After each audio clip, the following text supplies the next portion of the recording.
इस सत्र की शुरुआत हम स्वागत से करना चाहेंगे। श्री आशुतोष भटनागर जी के स्वागत के लिए आदिवासी कला बोली अकादमी के निदेशक डॉक्टर पारे सर से विनम्र आग्रह है कि वे आशुतोष सर को स्वागत करें।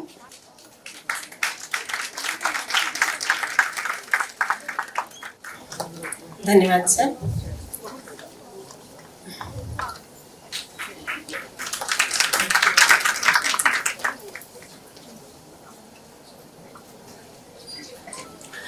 श्री प्रशांत पॉल सर के स्वागत के लिए मैं पूजा सक्सेना को आमंत्रित करूंगी। आदरणीय मुकेश सर से निवेदन है कि वे मनोज सर का स्वागत के लिए कृपया।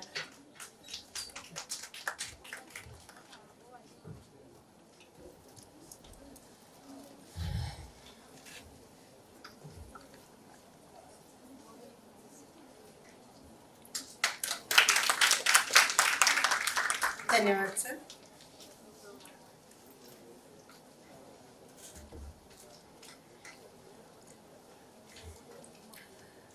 अध्यक्ष सर की अनुमति से हम इस सत्र को प्रारंभ करना चाहेंगे। इस सत्र में हमारे पास 3 शोध पत्र हैं। मेरा शोधार्थियों से विनम्र आग्रह है कि वे बहुत कम समय में अपना जिस्ट केवल अपने शोध का सारांश प्रस्तुत करें, बिल्कुल 2 से 3 मिनट के अंदर, क्योंकि हमारे पास प्रबुद्ध वक्ता है और हम अधिक समय उनको सुनना चाहेंगे। आप अपना केवल शोध से प्राप्त रिजल्ट को 2 मिनट में करें। मैं सबसे पहले आमंत्रित कर रही हूँ श्री कंफर्ट, सीहोर पर है इनका काम। The Untold Narratives of Seehor District, a forgotten chapter of the Indian national movement, role of Seehor District in the revolt of 1857.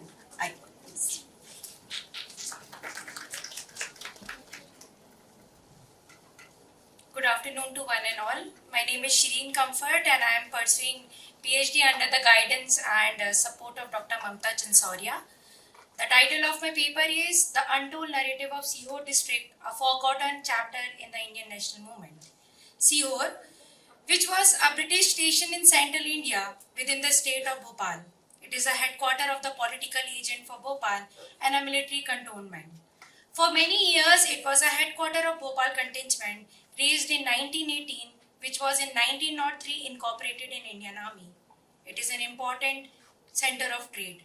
During Indian freedom struggle, apart from politics, there was a freedom movement going on the grassroots level in the hearts and the mind of the general public. Being centrally located, our state already has a very less unsung hero who sacrificed their life for Indian independence. Today, the purpose of presenting this paper is to bring into light the forgotten heroes of Seehor who still make us proud but forgotten from the pages of Indian history. It is a subject of disgrace that still the Madhya Pradesh board books never incorporate this in the curriculum syllabus. This cantonment of central India witnessed the most crucial sacrifice which goes missing. The district of Seehor played a vital role in the freedom movement of India, especially the Sepoy Mutiny of 1857. Nishan-e-Mahaviri and Nishan-e-Mohammadi raised flaring in the place of a Union Jack. For almost 5 months, Seehor was free and the rebel soldiers had set up a local government including courts. Hundreds of rebels Indian soldiers who had freed Seehor for 5 months and formed a parallel government in year 1857 and 1858 was killed on this date.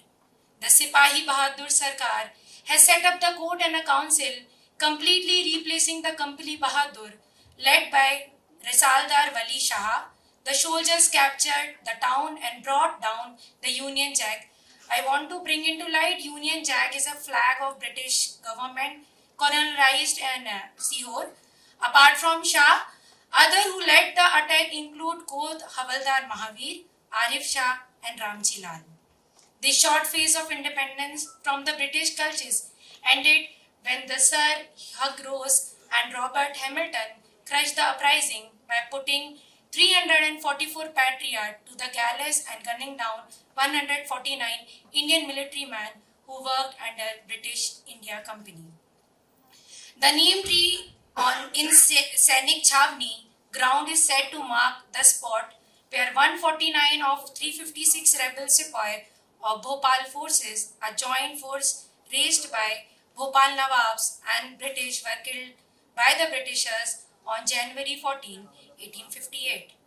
Indeed, it is difficult to imagine that that spot was witness to one of the most significant story of 1857 uprising.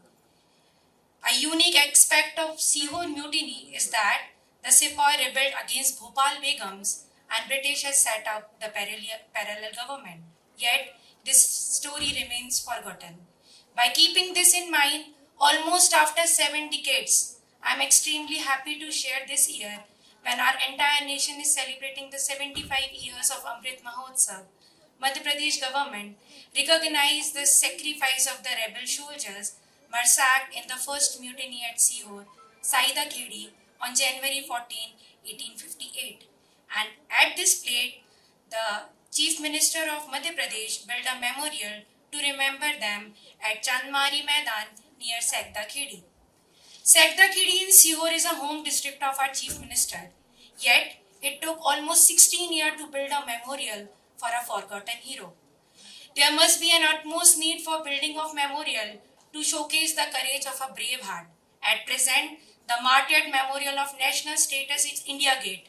The monument, originally known as a All India War Memorial, was built in 1931 to commemorate the martyrdom of 70,000 Indian soldiers who lost their life while fighting for the British Empire in World War I. Under the arch of the Indian Gate, there is Amar Jawan Jyoti, which is unveiled in 1971 after the Indian-Pakistan War. If the British can make a memorial, yes, ma'am. If the British can make a memorial for Indian soldiers, why don't we can have even one after the 75 years of independence? When we can have the statue and park dedicated to politicians, why not one of the 4 defense personnel? It is unsounding. The National Martyrs Memorial will serve as an inspiration for the citizens of our country, especially for the youth who want to join the forces. It will showcase the essence of the soldiers. The nation should know who the martyr soldiers are. It should be the part of our culture. Thank you so much. बहुत बहुत धन्यवाद। हमारे दूसरे शोधार्थी हैं रीचा तिवारी। भारतीय राष्ट्रीय आंदोलन में छिंदवाड़ा के सेनानी एवं क्षेत्रीय विमर्श में आपसे विनम्र आग्रह है कि आप केवल अपनी फाइंडिंग पढ़ेंगे और बिल्कुल पढ़ेंगे नहीं, सिर्फ आप एक्सप्लेन करेंगे। Thank you.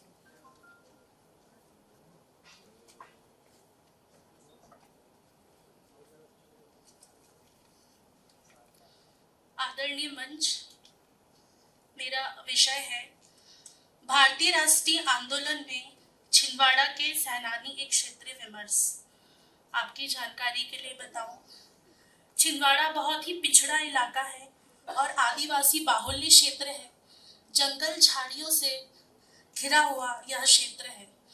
वर्तमान में जो भी वहाँ पे अभी रह रहे हैं वे सब बाहर से आकर के बसे हैं। वास्तविक रूप पर जो आदिवासी बाहुल्य क्षेत्र रहा है उसकी इतिहास में एक अनूठी गाथा रही है और वामपंथी इतिहासकारों का कहना है कि यहाँ पर कोई भी क्रांतिकारी नहीं हुए। जब मैं मास्टर डिग्री कर रही थी तब से मेरी इस क्षेत्र में शोध मेरा चल रहा था और मैंने अपने शोध के माध्यम से उन हीरो को निकाला है आपके समक्ष जिनके बारे में मैं जानकारी रखूंगी। सर्वप्रथम, जब भी छिंदवाड़ा क्षेत्र के विषय में कोई बात की जाती है तो स्वरचित मेरी 4 लाइन मुझे याद आती है। तेरी माटी का कर्ज मैं कभी न चुका पाया, हे मातृभूमि तेरे लिए मैं क्या कुछ न कर पाया। जब भी तुझे देखा मैंने विलाप करते हुए, तिल मिला जाती है आबरू तुझ पर शीश चढ़ाने के लिए। आइए अब हम जानते हैं कि वे रणबांकुरे कौन थे। सर्वप्रथम मैं आपकी जानकारी के लिए बता दूं कि छिंदवाड़ा भोसले शासकों का क्षेत्र था और मराठों के अधीन यह राज्य बाद में यहाँ के जो शासक थे उन अंग्रेजों से उनकी जब संधि हुई तो यह क्षेत्र अंग्रेजों के अधीन हो गया। जैसे कि आप लोग जानते हैं कि जो प्रांत ब्रिटिश के अधीन होते थे वहीं पर कार्यक्रम बहुत अच्छे से संचालित किए जा सकते थे, क्योंकि जो जहाँ पे रजवाड़े थे वहां पर केवल प्रजामंडल का गठन किया गया था, जिसकी अलग से दूसरी योजना बनाई जाती थी। सबसे पहले चोखेलाल मानधाता की बात करूंगी। साइमन कमीशन के विरोध के दौरान चोखेलाल मानधाता ने छिंदवाड़ा में अपने साथियों के साथ जुलूस निकाला एवं जिलाधिकारी के ऑफिस के समक्ष विरोध प्रदर्शन करते हुए लाठियां खाई और जान दे दी। इनका कहीं भी उल्लेख नहीं आता है, ये विडंबना का विषय है। आगे बढ़ती हूँ। छिंदवाड़ा के ही संबंध में बाबू जगमोहन लाल श्रीवास्तव कविता लिखते हैं सिर्फ इसलिए कि क्षेत्रीय आदिवासियों के मन में देश को आजाद कराने की ज्वाला भड़के और उनका भी हम कहीं पे लेख नहीं मिल पाता है। उन्होंने लिखा, छिंदवाड़ा काम ऐसा करो कि पहचान बन जाए, हर कदम चलो कि निशान बन जाए। जिंदगी तो सभी काट लेते हैं मेरे बंधु, तू जिंदगी जी ऐसे की मिसाल बन जाए। असहयोग आंदोलन के समय वे जहां भी सभाएं लेते थे इस पंक्ति को वो हमेशा कहते थे। आगे मैं आपको चौरी विकास खंड लेके जाऊंगी। वहां के स्वतंत्रता संग्राम सेनानी हर प्रसाद शर्मा के पोते से मुझे जानकारी मिली। श्री प्रशांत शर्मा बताते हैं कि उनका जो निवास स्थान था वो क्रांतिकारियों का अड्डा हुआ करता था और उनके पिताजी और उनके दादाजी ऐसी कोई सभा नहीं थी कांग्रेस की जिसमें वे नहीं जाते थे। कई बार वे जेल गए और विरले क्रांतिकारियों में वे ऐसे थे जो 1969 तक जी और उन्हें आजादी का समय देखा। छिंदवाड़ा के विषय में आप बादल भुई को शायद जानते होंगे। उन्होंने जल जंगल जमीन के लिए आंदोलन किया। एक छोटे से क्षेत्र से पराशिया विधानसभा क्षेत्र से वो आते हैं। उन्होंने आदिवासियों को इकट्ठा किया सिर्फ इसलिए क्योंकि अंग्रेजों ने यहाँ के वनों का दोहन करने लगे थे और जो यहाँ की जो इमारती बहुत ही कीमती बेशकीमती जो लकड़ियां थी उसको वे लोग लेके जाते थे और उन्होंने पूरे फॉरेस्ट को टोटली रिस्ट्रिक्ट कर दिया था। वहां पे कोई भी आवागमन खास करके जो आदिवासी है वो नहीं जा सकते थे और अगर आदिवासियों से वो काम भी कराते थे तो बेगारी कराते थे, उसका उन्हें कोई मानदेय नहीं दिया जाता था। इसके लिए उन्होंने संपूर्ण आदिवासियों को इकट्ठा करके और रामाकोना क्षेत्र में जो कि नागपुर रोड पर पड़ता है वहां पे उन्होंने आंदोलन किया, रेल रोको आंदोलन किया 1932 में और उसके बाद उनको एक नीम के पेड़ पर लटका करके उनको फांसी दे दी गई थी। पर यह भी विडंबना है कि इनके बारे में जानकारी भी बहुत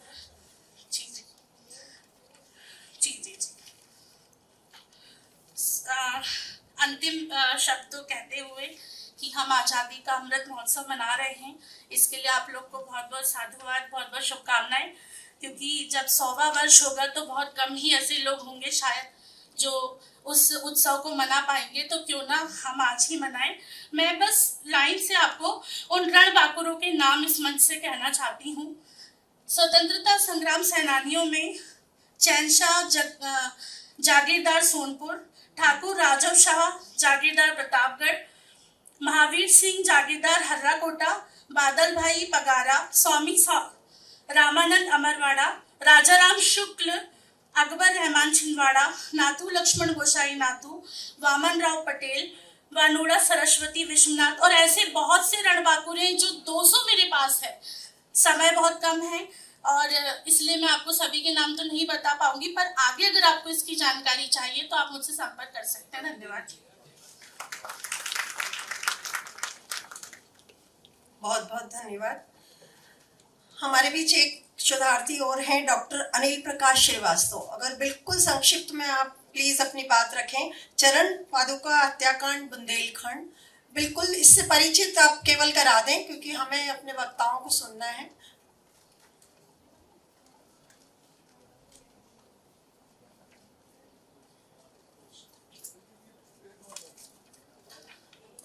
आदरणीय मंच और सभी गुरुजन एवं साथियों, आप सभी का सादर अभिवादन। ये मेरा शोध पत्र है, इसका शीर्षक है बुंदेलखंड में स्वाधीनता आंदोलन की बलिदान गाथा चरण पादुका हत्याकांड।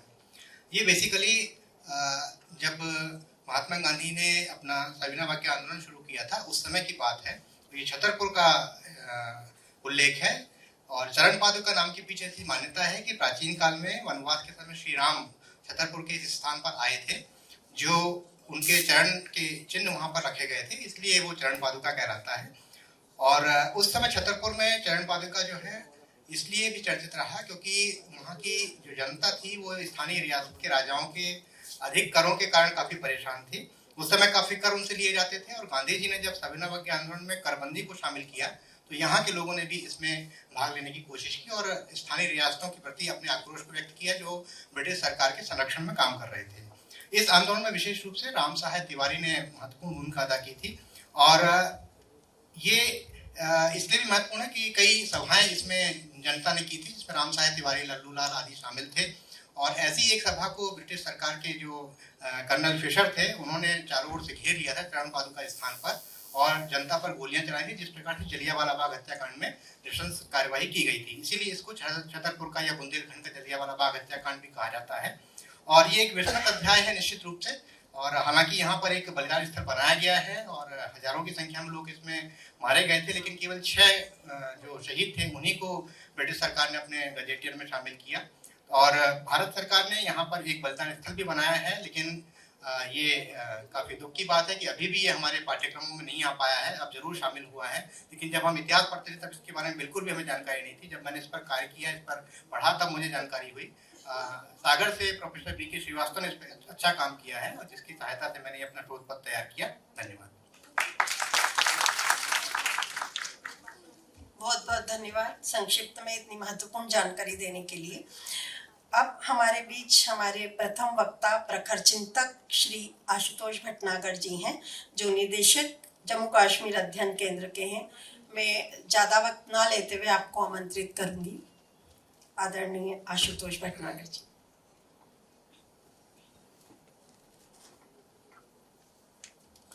धन्यवाद। मंच पर विराजमान आदरणीय मनोज जी, आदरणीय प्रशांत पोल जी, संचालक बहन जी और सभागार में उपस्थित सभी विद्वज्जन। पिछले सत्र में भी हमने बहुत कुछ विचारों को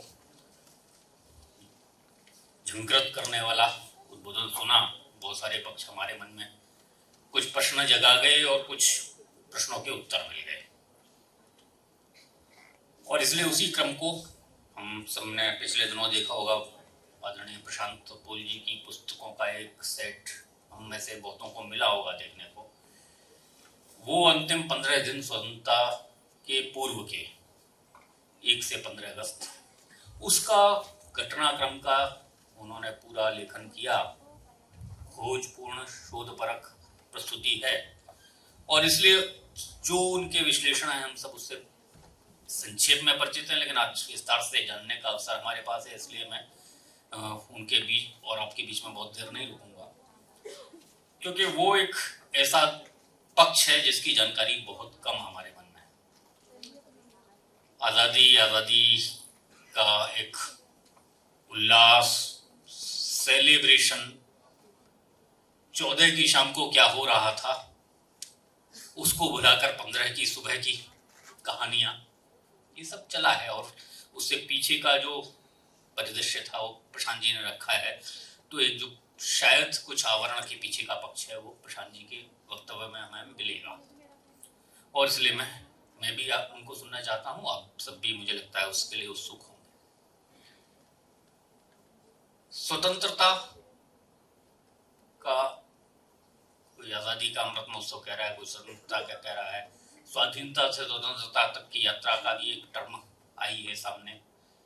सबकी अपनी अपनी दृष्टि है, दृष्टि दोष भी है। कुसुम लता जी ने बहुत पहले दृष्टि दोष पर पुस्तक लिख रखी है।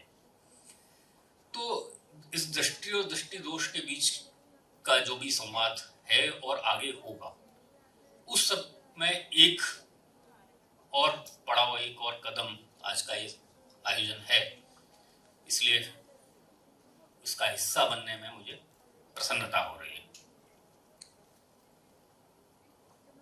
15 अगस्त से जोड़कर ये आयोजन है, इसलिए मैं बहुत पीछे जाने की इच्छा नहीं रखता हूँ।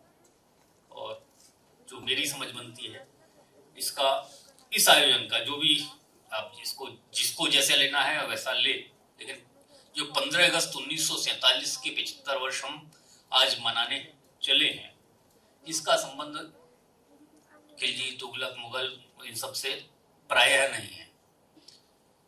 वो एक निरंतरता जरूर है, आक्रमणों की भी निरंतरता है, संघर्ष की भी निरंतरता है, लेकिन उस निरंतरता में से जिस 15 अगस्त को हम मानने के लिए आज यहाँ हैं, उसका संबंध अगर हम कहीं कोई एक रेखा खींचनी होगी तो वो होगी, और शायद जिसका उल्लेख बहुत सही एक वाक्य में सावरकर जी ने किया है। वो कहते हैं कि भारत ने इनका प्रतिकार करने का निश्चय कब किया, और सावरकर जी उत्तर भी स्वयं देते हैं, उस दिन जिस दिन इन यूरोपीय औपनिवेशिक शक्तियों ने भारत को अपना गुलाम बनाने का मन में विचार किया, उस दिन से भारत ने प्रतिकार प्रारंभ किया। इसलिए भारत अपने स्वभाव के अनुसार हर ऐसे आक्रमण का प्रतिकार करता रहा था, उससे पहले भी करता रहा था, लेकिन एक नया दौर, एक नए तरीके का दौर, चूंकि हमारे बीच में शोधार्थी हैं, हम में से जो आगे की पंक्ति के विद्वान हैं, उनको तो शायद मेरी हैसियत भी नहीं कि उनको संबोधित करूं, लेकिन जो विद्यार्थी पीछे बैठे हैं और शोध के क्षेत्र में आना चाहते हैं, उनके लिए कुछ छोटी छोटी बातें मैं उनके ध्यान में लाने की कोशिश करूंगा। इतिहास पर बहुत चर्चा हुई है, और खासतौर से अंग्रेजी मुझे नहीं आती, तो अंग्रेजी किताबें मैं पढ़ी नहीं आज तक, तो हिंदी वाली जो कुछ मिल गया वही पढ़ा है, उसमें से जो समझा है वो आपके साथ साझा कर रहा हूँ। सही गलत का निर्णय आपको करना है, मैं कह रहा हूँ इसलिए नहीं मानना है। भारत में जिस दूसरे दौर की, यानी यूरोपीय उपनिवेश की जो चर्चा यहाँ हम करने के लिए आए हैं, वो प्रारंभ होती है वास्को डी गामा के भारत आने से, जिसके बारे में हम सब ने पढ़ा है कि वो एक व्यापारी था, व्यापार करने के लिए भारत आया था। व्यापार करते करते वो और उनके बाद के आने वाले बहुत सारे, उसमें फ्रेंच भी थे, डच भी थे, कुछ प्रयास उन्होंने डेन्स और स्विस लोगों ने भी कर लिए थे, बाद में फिर अंत में डच आए, और सबसे अंत में ब्रिटिश आए। सबसे पहले गए और बाद डच बीच में चले गए, लेकिन सबसे अंत में ब्रिटिश आए, सबसे पहले पुर्तगीज आए, सबसे अंत में गए। तो वास्को डी गामा व्यापार करने भारत जब आया था, उसके मैं केवल एक घटना से बात अपनी शुरू करता हूं, जिसके बारे में हमने जो पढ़ा है बहुत अच्छा पढ़ा होगा, लेकिन जो घटनाक्रम उसने स्वयं लिखा है, प्रफुल्ल जी भी शायद अपने में चर्चा करेंगे।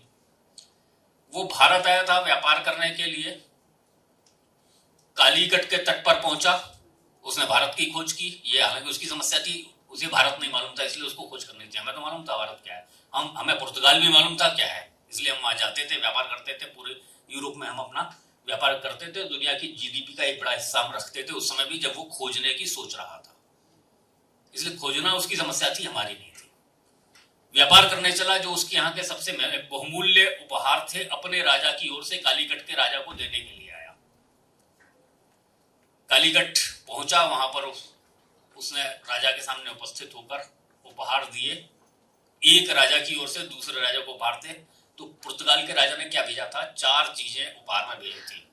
एक था धातु का बना वाश बेसिन, दूसरा था ऊन का टोपा, तीसरा था तेल का कनस्तर, और चौथा था शहद की बोतल।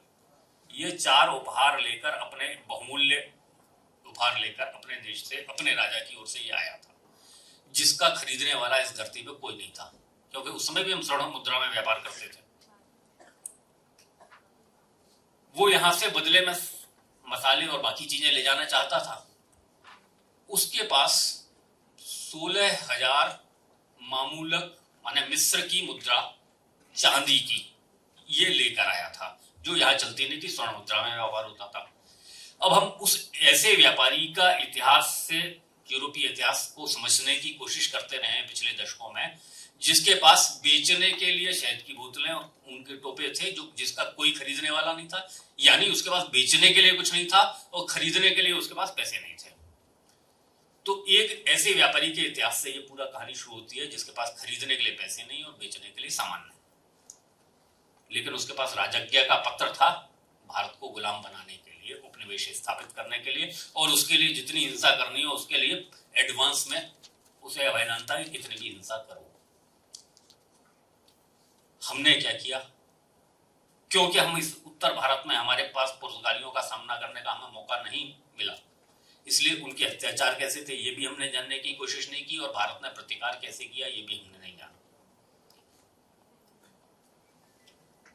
पुर्तगाल को कालीकट के राजा में 3 महीने तक उसका जहाज खड़ा रहा, उसका कुछ सामान नहीं बिका, 3 महीने तक उसको खरीदने के लिए पैसे जुटा नहीं पाया। अंत में 3 महीने बाद उसके पास टैक्स, जो उस समय बंदरगाहों पर लगने वाला टैक्स था, उसका भार बढ़ता जा रहा था। 3 महीने तक टैक्स भी नहीं दे पाया क्योंकि कोई इनकम नहीं हुई थी, और इसलिए 3 महीने बाद उसने एक चाल चली। वहां के कुछ 10 व्यापारियों को उसने आमंत्रित किया अपने जहाज पर, और उस जहाज पर उसने उनमें से उनको सबको बंधक बनाकर एक को भेजा कि तुम्हारे गोदामों में जितना सामान है वो जहाज पर लाद दो। वो गया, अपने जहाजों का सामान, अपने गोदामों का सामान उसके जहाज पर लदवा रहा था। तब तक सैनिकों ने देख लिया, सैनिकों ने पीछा किया, वो जहाज बिना कर चुकाए भाग खड़ा हुआ जहाज के साथ, और जाते जाते उन 10 व्यापारियों की हत्या करके उनकी लाशें समुद्र में फेंक गया। यूरोप के साथ व्यापार का हमारा पहला अनुभव ये है, और वो अनुभव तब से लेकर आज तक कोई बहुत बदला ऐसा है नहीं। तो इस अनुभव के साथ भारत का व्यापारियों, पुर्तगालियों के साथ व्यापार शुरू हुआ, लेकिन इस अनुभव के बाद जब दोबारा अगले साल उसका कोई दूसरा सहयोगी आया तो कालीकट ने उसको घुसने की अनुमति नहीं दी। कालीकट में जब प्रवेश नहीं मिला तो वो कोचीन गया, कोचीन के राजा ने उसको अनुमति दी फैक्ट्री बनाने की, लेकिन कालीकट के राजा ने कोचीन में भी उनकी फैक्ट्री का विध्वंस करके उनको वहां से भागने के लिए विवश किया। वो वहां से भागे, आगे गए। आज जो मंगलूर है, मंगलूर पोर्ट के पास उल्लाल एक राज्य था, उसकी महारानी थी अबक्का, जैन समाज के राज्य थे वहां। तो महारानी अबक्का की बेटी, और उनकी एक पड़ोस के और राज्य जिसकी रानी थी महारानी चन्न भैरवी, इन तीनों रानियों ने 40 साल तक संघर्ष किया और उनको पुर्तगालियों के पांव मंगलूर के तट पर नहीं जमने दिए। वो वहां से आगे बढ़ा, गोकर्ण जो आज है वहां पहुंचा। गोकर्ण में शिवप्पा नायक थे, जिनकी बाद में उत्तराधिकारी किलादी चिन्नम्मा बनी। शिवप्पा नायक ने उनको वहां से भगाया, वो वहां से भागे। अंत में पुर्तगाली एक गोवा जैसे छोटे शहर पर रह गए, बाकी पूरा उनका साम्राज्य समाप्त हो गया। उसके बाद फ्रेंच आए, हमें मालूम है उनके साथ भी ऐसा ही संघर्ष हुआ। चंदन नगर और पांडिचेरी, 2 छोटे गांव ये फ्रेंच के पास बचे। डच आए, पूरा आक्रमण हुआ। केरल के पर राजा ने प्रतिरोध किया। तिरुवनंतपुरम आज जो कहलाता है, आज का एक जिला तिरुवनंतपुरम का, तिरुवनंतपुरम के राजा ने उनको चुनौती दी, उनको संघर्ष किया।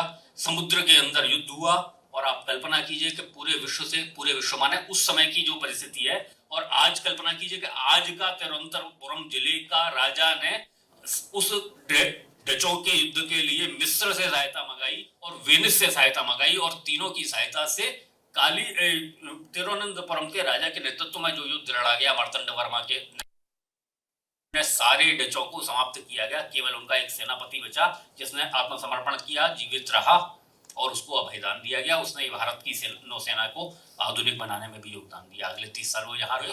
फ्रेंच की 2 छोटे गांव बचे, गोवा बचा पुर्तगालियों के पास। लेकिन ये संघर्ष करते करते हमारी जो क्षति हुई थी, हमारी जो कमजोरी आई थी, उसमें जो चौथी बड़ी शक्ति आई उसके सामने हम कहीं कमजोर हुए। लेकिन हम उससे पहले से 200 साल से युद्ध कर रहे थे, संघर्ष कर रहे थे, और संघर्ष में हमारी जो क्षरण हो रहा था, हमारी जो छीजन हो रही थी, हमारी जो ताकत थी लगातार कम हो रही थी, क्योंकि हम संघर्ष में थे। हर आने वाला नई शक्ति के साथ आ रहा था। तो इसमें कोई स्वाभाविक ये हो सकता था, और जो हुआ कि हमें कहीं पीछे कदम उठाने पड़े। लेकिन उसके बावजूद भी क्या कोई ऐसा एक दिन था जब भारत ने संघर्ष रोका हो? क्या कोई ऐसा दिन था जब ब्रिटिश पूरे भारत के स्वामी बन सके हों? ऐसा कोई दिन नहीं था। समस्या यह है कि हमने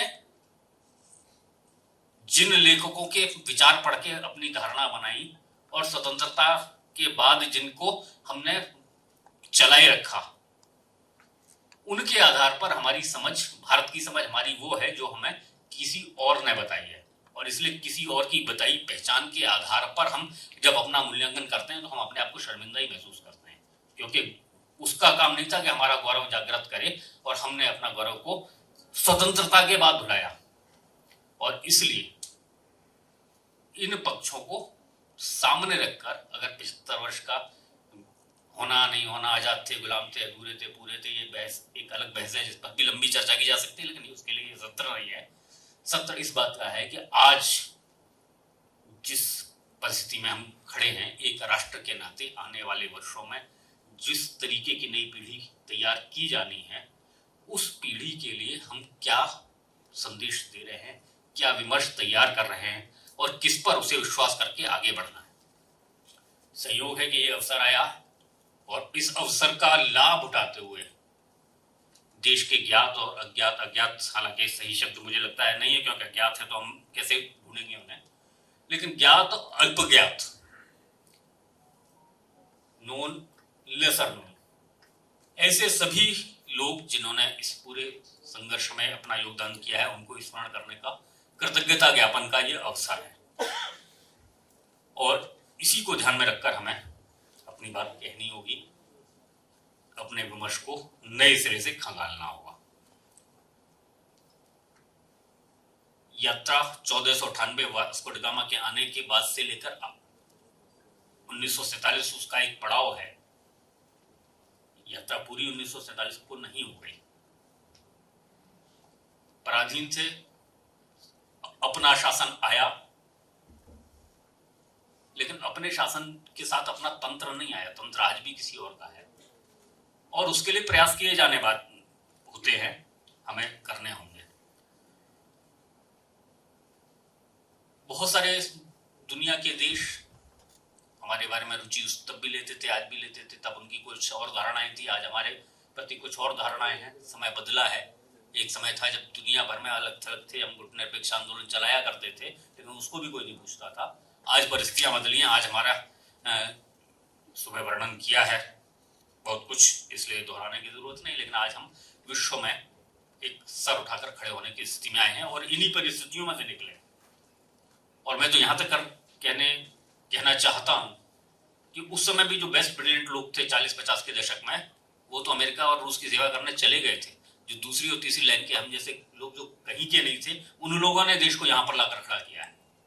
तो मुहावरे में ही चाय वाला कहा जाता है, लेकिन देश को खड़ा करने का काम उन लोगों ने किया है जो सामान्य तौर पर सक्षम नहीं थे। अपनी क्षमता, अपनी दरिद्रता भारत माता के चरणों में समर्पित करके देश को यहां तक लाने की यात्रा हम लोगों ने पूरी की है, और लगातार होता रहा है। तो जो विस्मृति की बात पिछले सत्र में आई, मैं फिर एक उदाहरण देता हूं। मंगोलिया की चर्चा सुबह आ गई थी, इसलिए मैं वही उदाहरण ले लेता हूं। 2000 का वर्ष था, 1989 की भी चर्चा हुई जब आखिरी हिचकी ले रहे थे।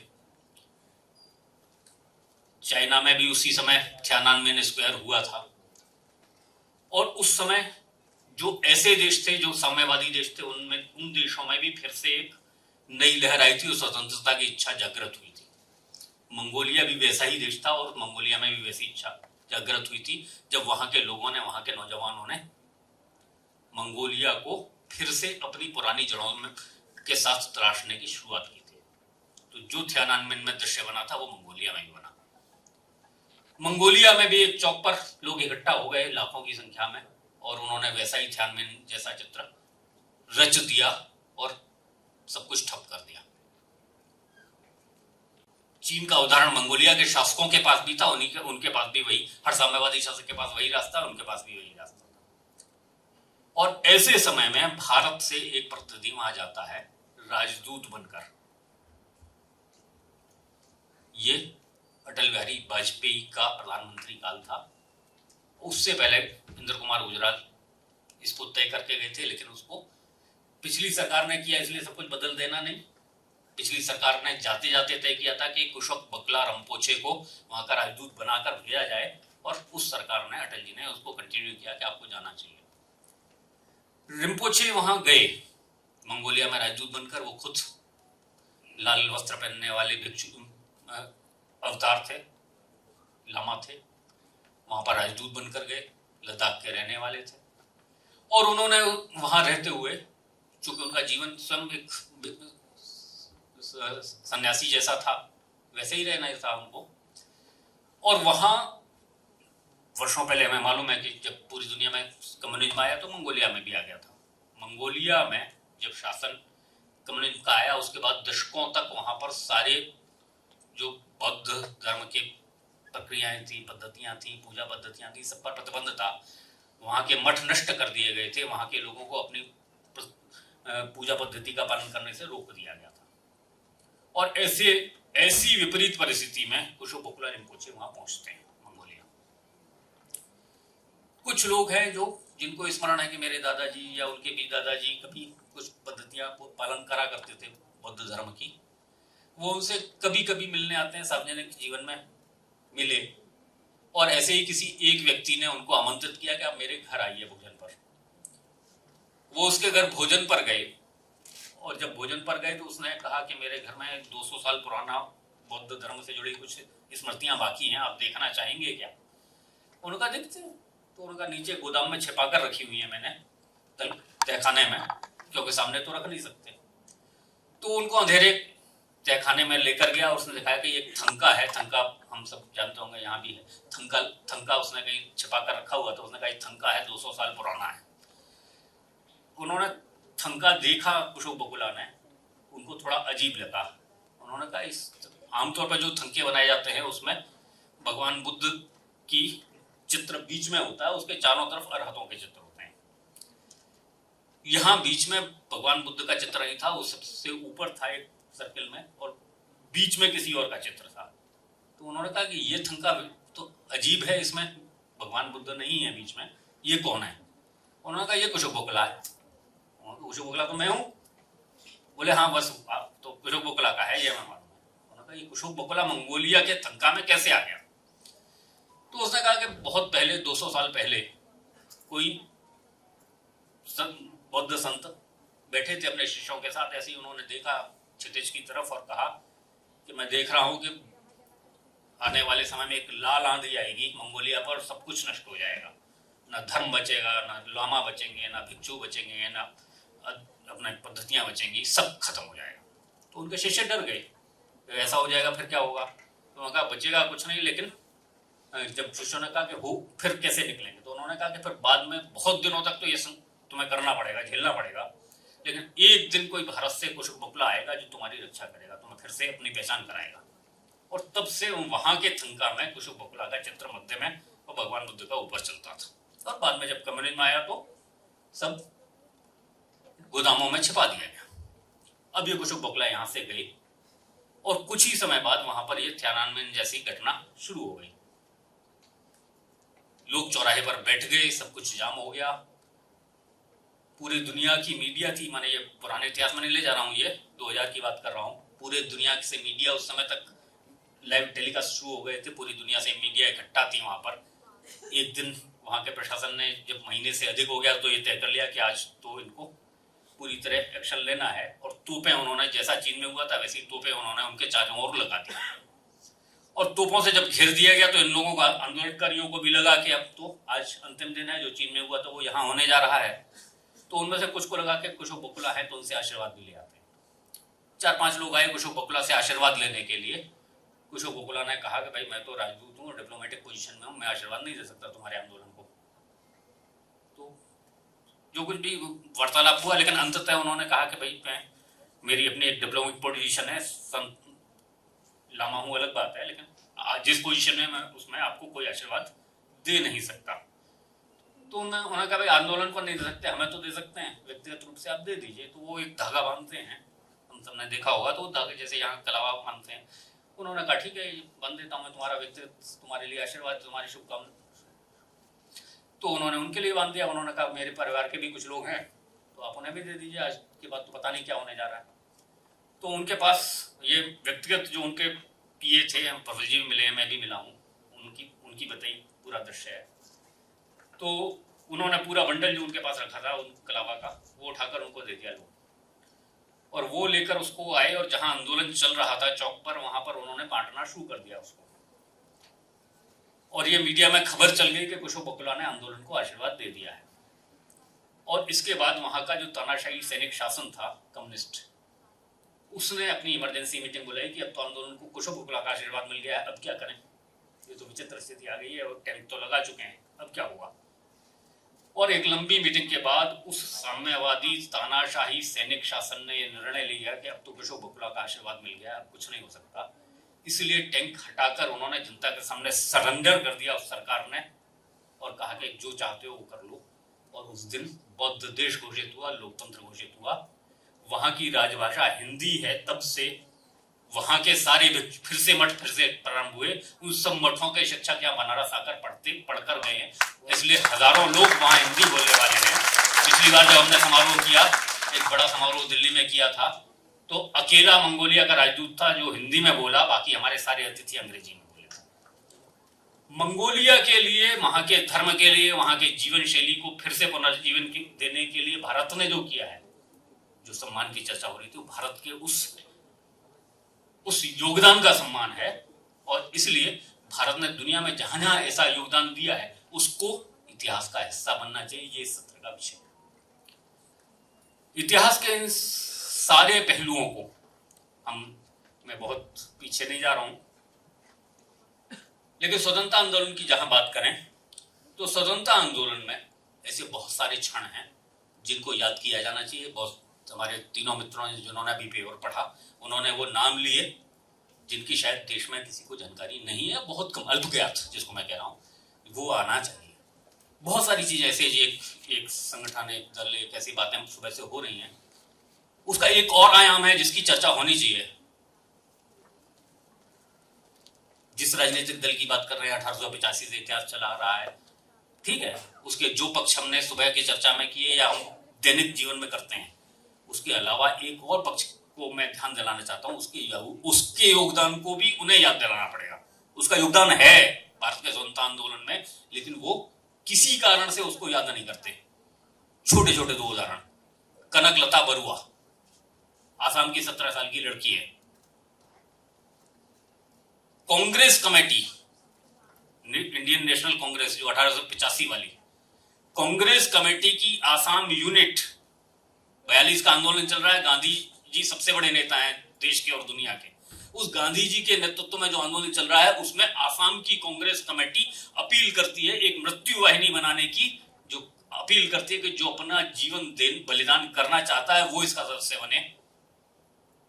कांग्रेस का योगदान है। कांग्रेस की अपील पर कांग्रेस कमेटी ने अपील की, मृत्यु वाहिनी बनाई देश के लिए बलिदान करने वाले लोगों की। कनकलता बरुआ 17 साल की लड़की अपना नाम लिखाती है उस रजिस्टर में। उसके माता पिता ने छोटे भाई बहनों को तैयार करते हैं सुबह और उनको कहते हैं कि आज मैं जा रही हूं बलिदान करने और नहीं आऊंगी। जलियांवाला बाग बहुत महत्वपूर्ण है, लेकिन उनमें से किसी को यह नहीं मालूम था कि लौट कर नहीं आएंगे। कनकलता बरुआ को मालूम था कि आज लौट कर नहीं आना है, क्योंकि नाम लिखा कर आई थी वो अपने बलिदानियों की सूची में। जाती है, थाने पर तिरंगा फहराती है, गोली लगती है और मर जाती है, और उसके साथ और लोग भी मरते हैं। ये कांग्रेस का योगदान है। कांग्रेस ने अपने एक किसी फ्रेम में ये फिट नहीं होता, इसलिए अपने ही लोगों को श्रेय देने से वंचित कर दिया। ये कांग्रेस का योगदान है, ये कांग्रेस को याद दिलाना चाहिए, उनका योगदान। और ऐसे तमाम योगदान है कांग्रेस के, जिन्होंने एक निश्चित परिधि के अंदर जो कुछ नहीं आया है उसको उन्होंने बदलने के लिए ये जो किया, वो जो भूला है उन्होंने वो याद करना पड़ेगा। क्रांतिकारी आंदोलन देश में चल रहा है। भगत सिंह, राजगुरु, सुखदेव को फांसी हो जाती है 23 मार्च को। यहां जो अब इतिहास पढ़ते हैं वो जानते हैं कि किनकी गवाही से भगत सिंह, राजगुरु को फांसी हुई थी। दिल्ली में आज दिल्ली के सबसे बड़े लोगों में वो लोग हैं जिनकी गवाही पर, लेकिन एक और गवाह था जो उनके बीच का था, जिसका नाम था फणींद्र। फणींद्र सरकारी गवाह बना और जिससे इन तीनों की फांसी तय हुई। उसने वो उनके क्रांतिकारी आंदोलन का ही सदस्य था, लेकिन किसी कमजोरी में वो टूट गया, सरकारी गवाह बना। सरकार ने उसे भी पुरस्कार दिया, उसको भी एक दुकान खुलवाई, एक सुरक्षा का व्यवस्था की उस समय अंग्रेजों ने। अब ये कलंक है वो बिहार का है, फणींद्र। पंजाब के ये तीनों बलिदानी फांसी पर चढ़ जाते हैं, लाहौर में आंदोलन होता है। लाहौर में जो बचे क्रांतिकारी हैं वो एक लाइन का एक पत्र भेजते हैं। कहाँ भेजते हैं? हाजीपुर गांधी आश्रम। गांधी जी का आश्रम हाजीपुर में है। लाहौर के क्रांतिकारी पत्र भेजते हैं उस गांधी आश्रम के संचालक को, और उस आश्रम में 7-8 लोगों की मीटिंग होती है। एक लाइन लिखी है, बिहार का ये कलंक धोगे या ढोगे। एक लाइन है, कलंक धोगे या ढोगे। गांधी जी का आश्रम में बैठकर ये 8 लोग तय करते हैं कि कलंक तो धोया जाएगा। उस गांधी आश्रम का में वो सभी लोग, एक उस दिन बाहर थे 6 लोग, तय करते हैं कि हम, हर कोई चाहता है कि इस कलंक को धोने का काम मैं करूंगा। गांधी आश्रम में मीटिंग हो रही है, कोई फैसला नहीं होता। उसमें 2 महिलाएं भी हैं और दोनों चाहते हैं कि इस कलंक को धोएंगी। और उन 6 लोगों में जब कोई फैसला नहीं होता तो एक पर्ची डाली जाती है कि जिसके नाम की पर्ची निकलेगी वो इस कलंक को धोएगा। और बैकुंठ शुक्ला, जो उसका आश्रम का संचालक ही है गांधी आश्रम का, उसके नाम की पर्ची निकलती है। बैकुंठ शुक्ला जाता है फणींद्र को, वो जो अंग्रेजों ने दुकान खुलवाई थी उसी दुकान पर जाकर उसका वध करता है। साथ में एक और उसके सहायक जो था उसका करता है। और ये बिहार का कलंक धोते हैं गांधी आश्रम के लोग। बाद में बैकुंठ शुक्ला को फांसी होती है और बैकुंठ शुक्ला गीत गाते गाते फांसी पर चढ़ता है।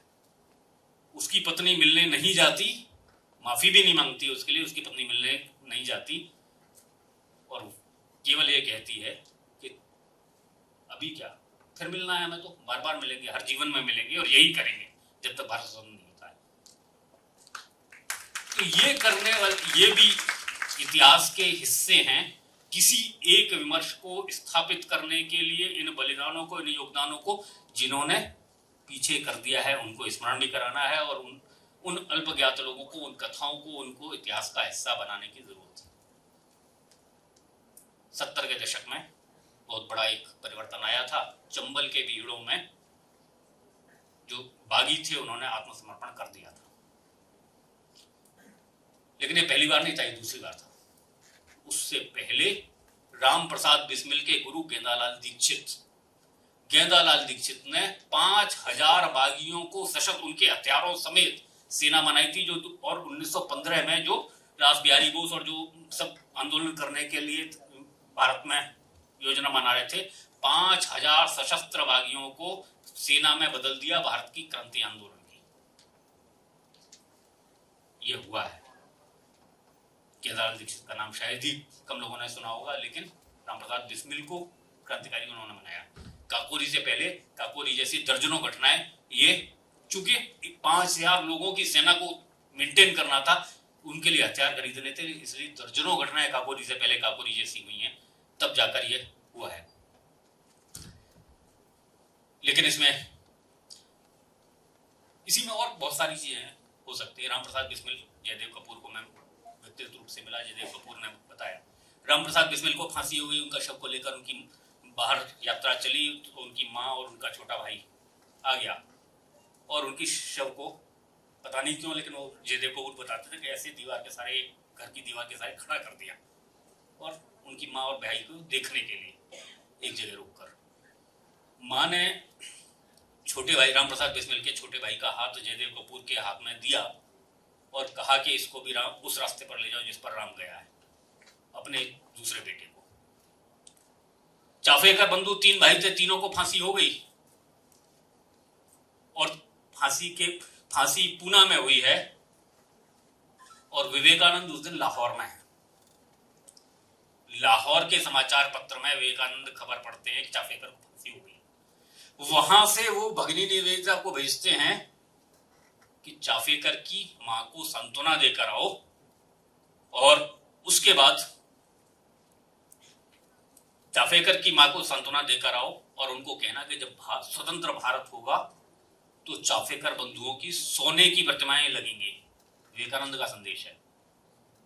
केवल राजनीतिक आंदोलन नहीं है, सन्यासी भी इस भाव में जुड़े हुए हैं। भगिनी निवेदिता आती है उनकी मां को सांत्वना देने और ये बताने के विवेकानंद का क्या संदेश है। और चाफेकर की मां कहती है कि मेरे तो पुरखों का आशीर्वाद ये असत्य हो गया। मैं जब इस घर में विवाह होने के बाद आई थी तो मुझे आशीर्वाद दिया था अष्टपुत्रवती भव, 8 पुत्र हों। मेरे केवल 3 हुए, 8 होते तो 8 फांसी चढ़ते। इस जीवटता के साथ भारत ने संघर्ष किया है और ऐसी सैकड़ों हजारों घटनाएं हैं। 1857 में मेरठ से लेकर और अपने इस क्षेत्र तक ऐसा कौन सा गांव है जहां पर हिंसा नहीं हुई, बर्बरता नहीं हुई और फांसियां नहीं दी गई हैं? कोई गांव नहीं मिलेगा इस पूरे क्षेत्र में आपको। कैसे देश ने लड़ा है, मैं सीमा समय की है और असंख्य कहानियां हैं, असंख्य घटनाएं हैं, इतिहास का हिस्सा जिनको बनना चाहिए। इतिहास का पुनर्लेखन की जरूरत नहीं है। इतिहास में जो छूट गया है आज किसी कारण से, वो फिर से इतिहास का हिस्सा बन जाए, जिससे इस देश को प्रेरणा मिले, इसमें नई पीढ़ी को प्रेरणा मिले। हम सब आत्मविश्वास के साथ देश को जहां ले जाना चाहते हैं वहां ले जाने के लिए प्रयत्नशील हों। 2047 के जिस भारत की हम संकल्पना कर रहे हैं, उस संकल्पना को पूरा करने, भारत को अपनी विश्व मालिका में यथोचित स्थान दिलाने के लिए प्रयत्न करें। एक स्वाभिमानी, सशक्त, समृद्ध भारत की जो हम संकल्पना करते हैं उसको पूरा करें। और इसके लिए इस इतिहास को बार बार याद करना, बार बार दोहराना और जो छूट गया है उसको जोड़ लेना, इतना करने के दिशा में अगर आज की ये गोष्ठी एक कदम भी बढ़ सकेगी तो मुझे लगता है बहुत बड़ा योगदान होगा। बहुत बहुत आभार।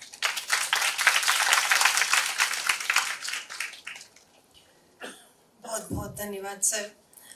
आपसे क्षमा प्रार्थी हैं कि समय की सीमा ने हमें बांध रखा है।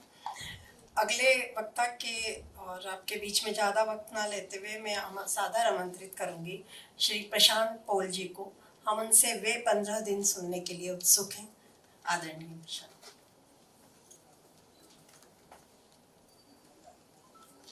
धन्यवाद।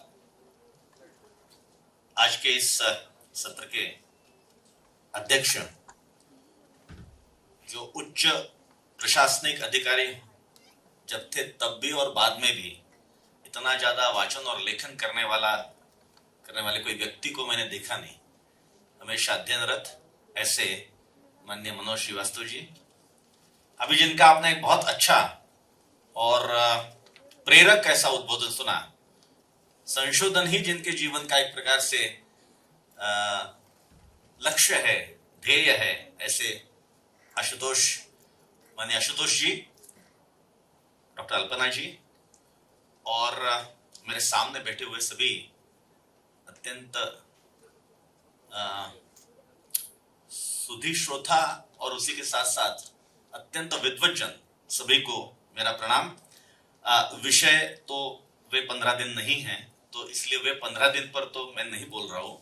विषय है कि इतिहास के विस्मृत जो पल है वो और वर्तमान परिस्थिति के साथ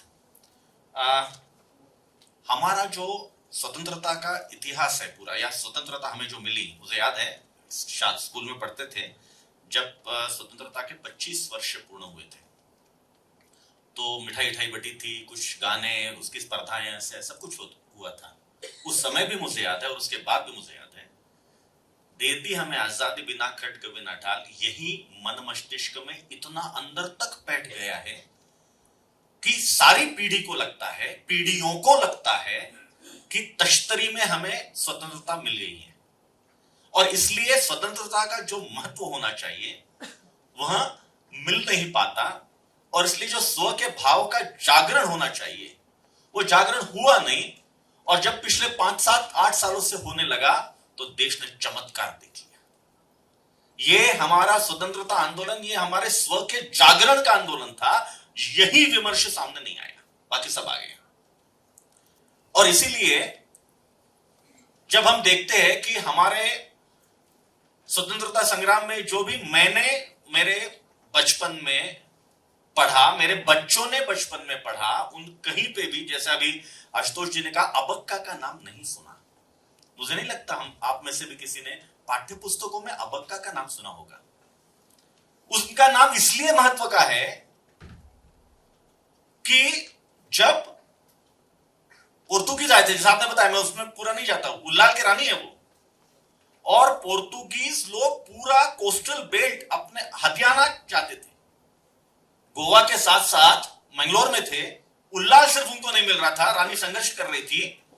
तो 1568 में उन्होंने तय किया, पोर्तुगीज के जो वाइसरॉय थे एंटोनियो नरोन्ना, जनरल पिक्सोटो, एडमिरल मस्केरिनास, इन सब के साथ पूरी पोर्तुगीज फौज सदल बल और उस उल्लाल की रानी को नष्ट करने के लिए आई। और उल्लाल की रानी ने गुरिल्ला वॉर वहां पर लड़ा, वो सारे पूरा उल्लाल वीरान हो गया।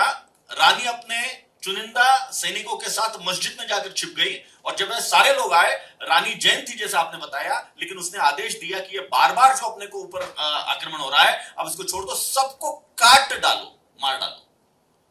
और मजेदार बात, ये जो सैनिक वहां पे मस्जिदों में छुपे थे, जब ये सारे लोग आए, वाइसरॉय, एडमिरल, काट दिया, मार दिया।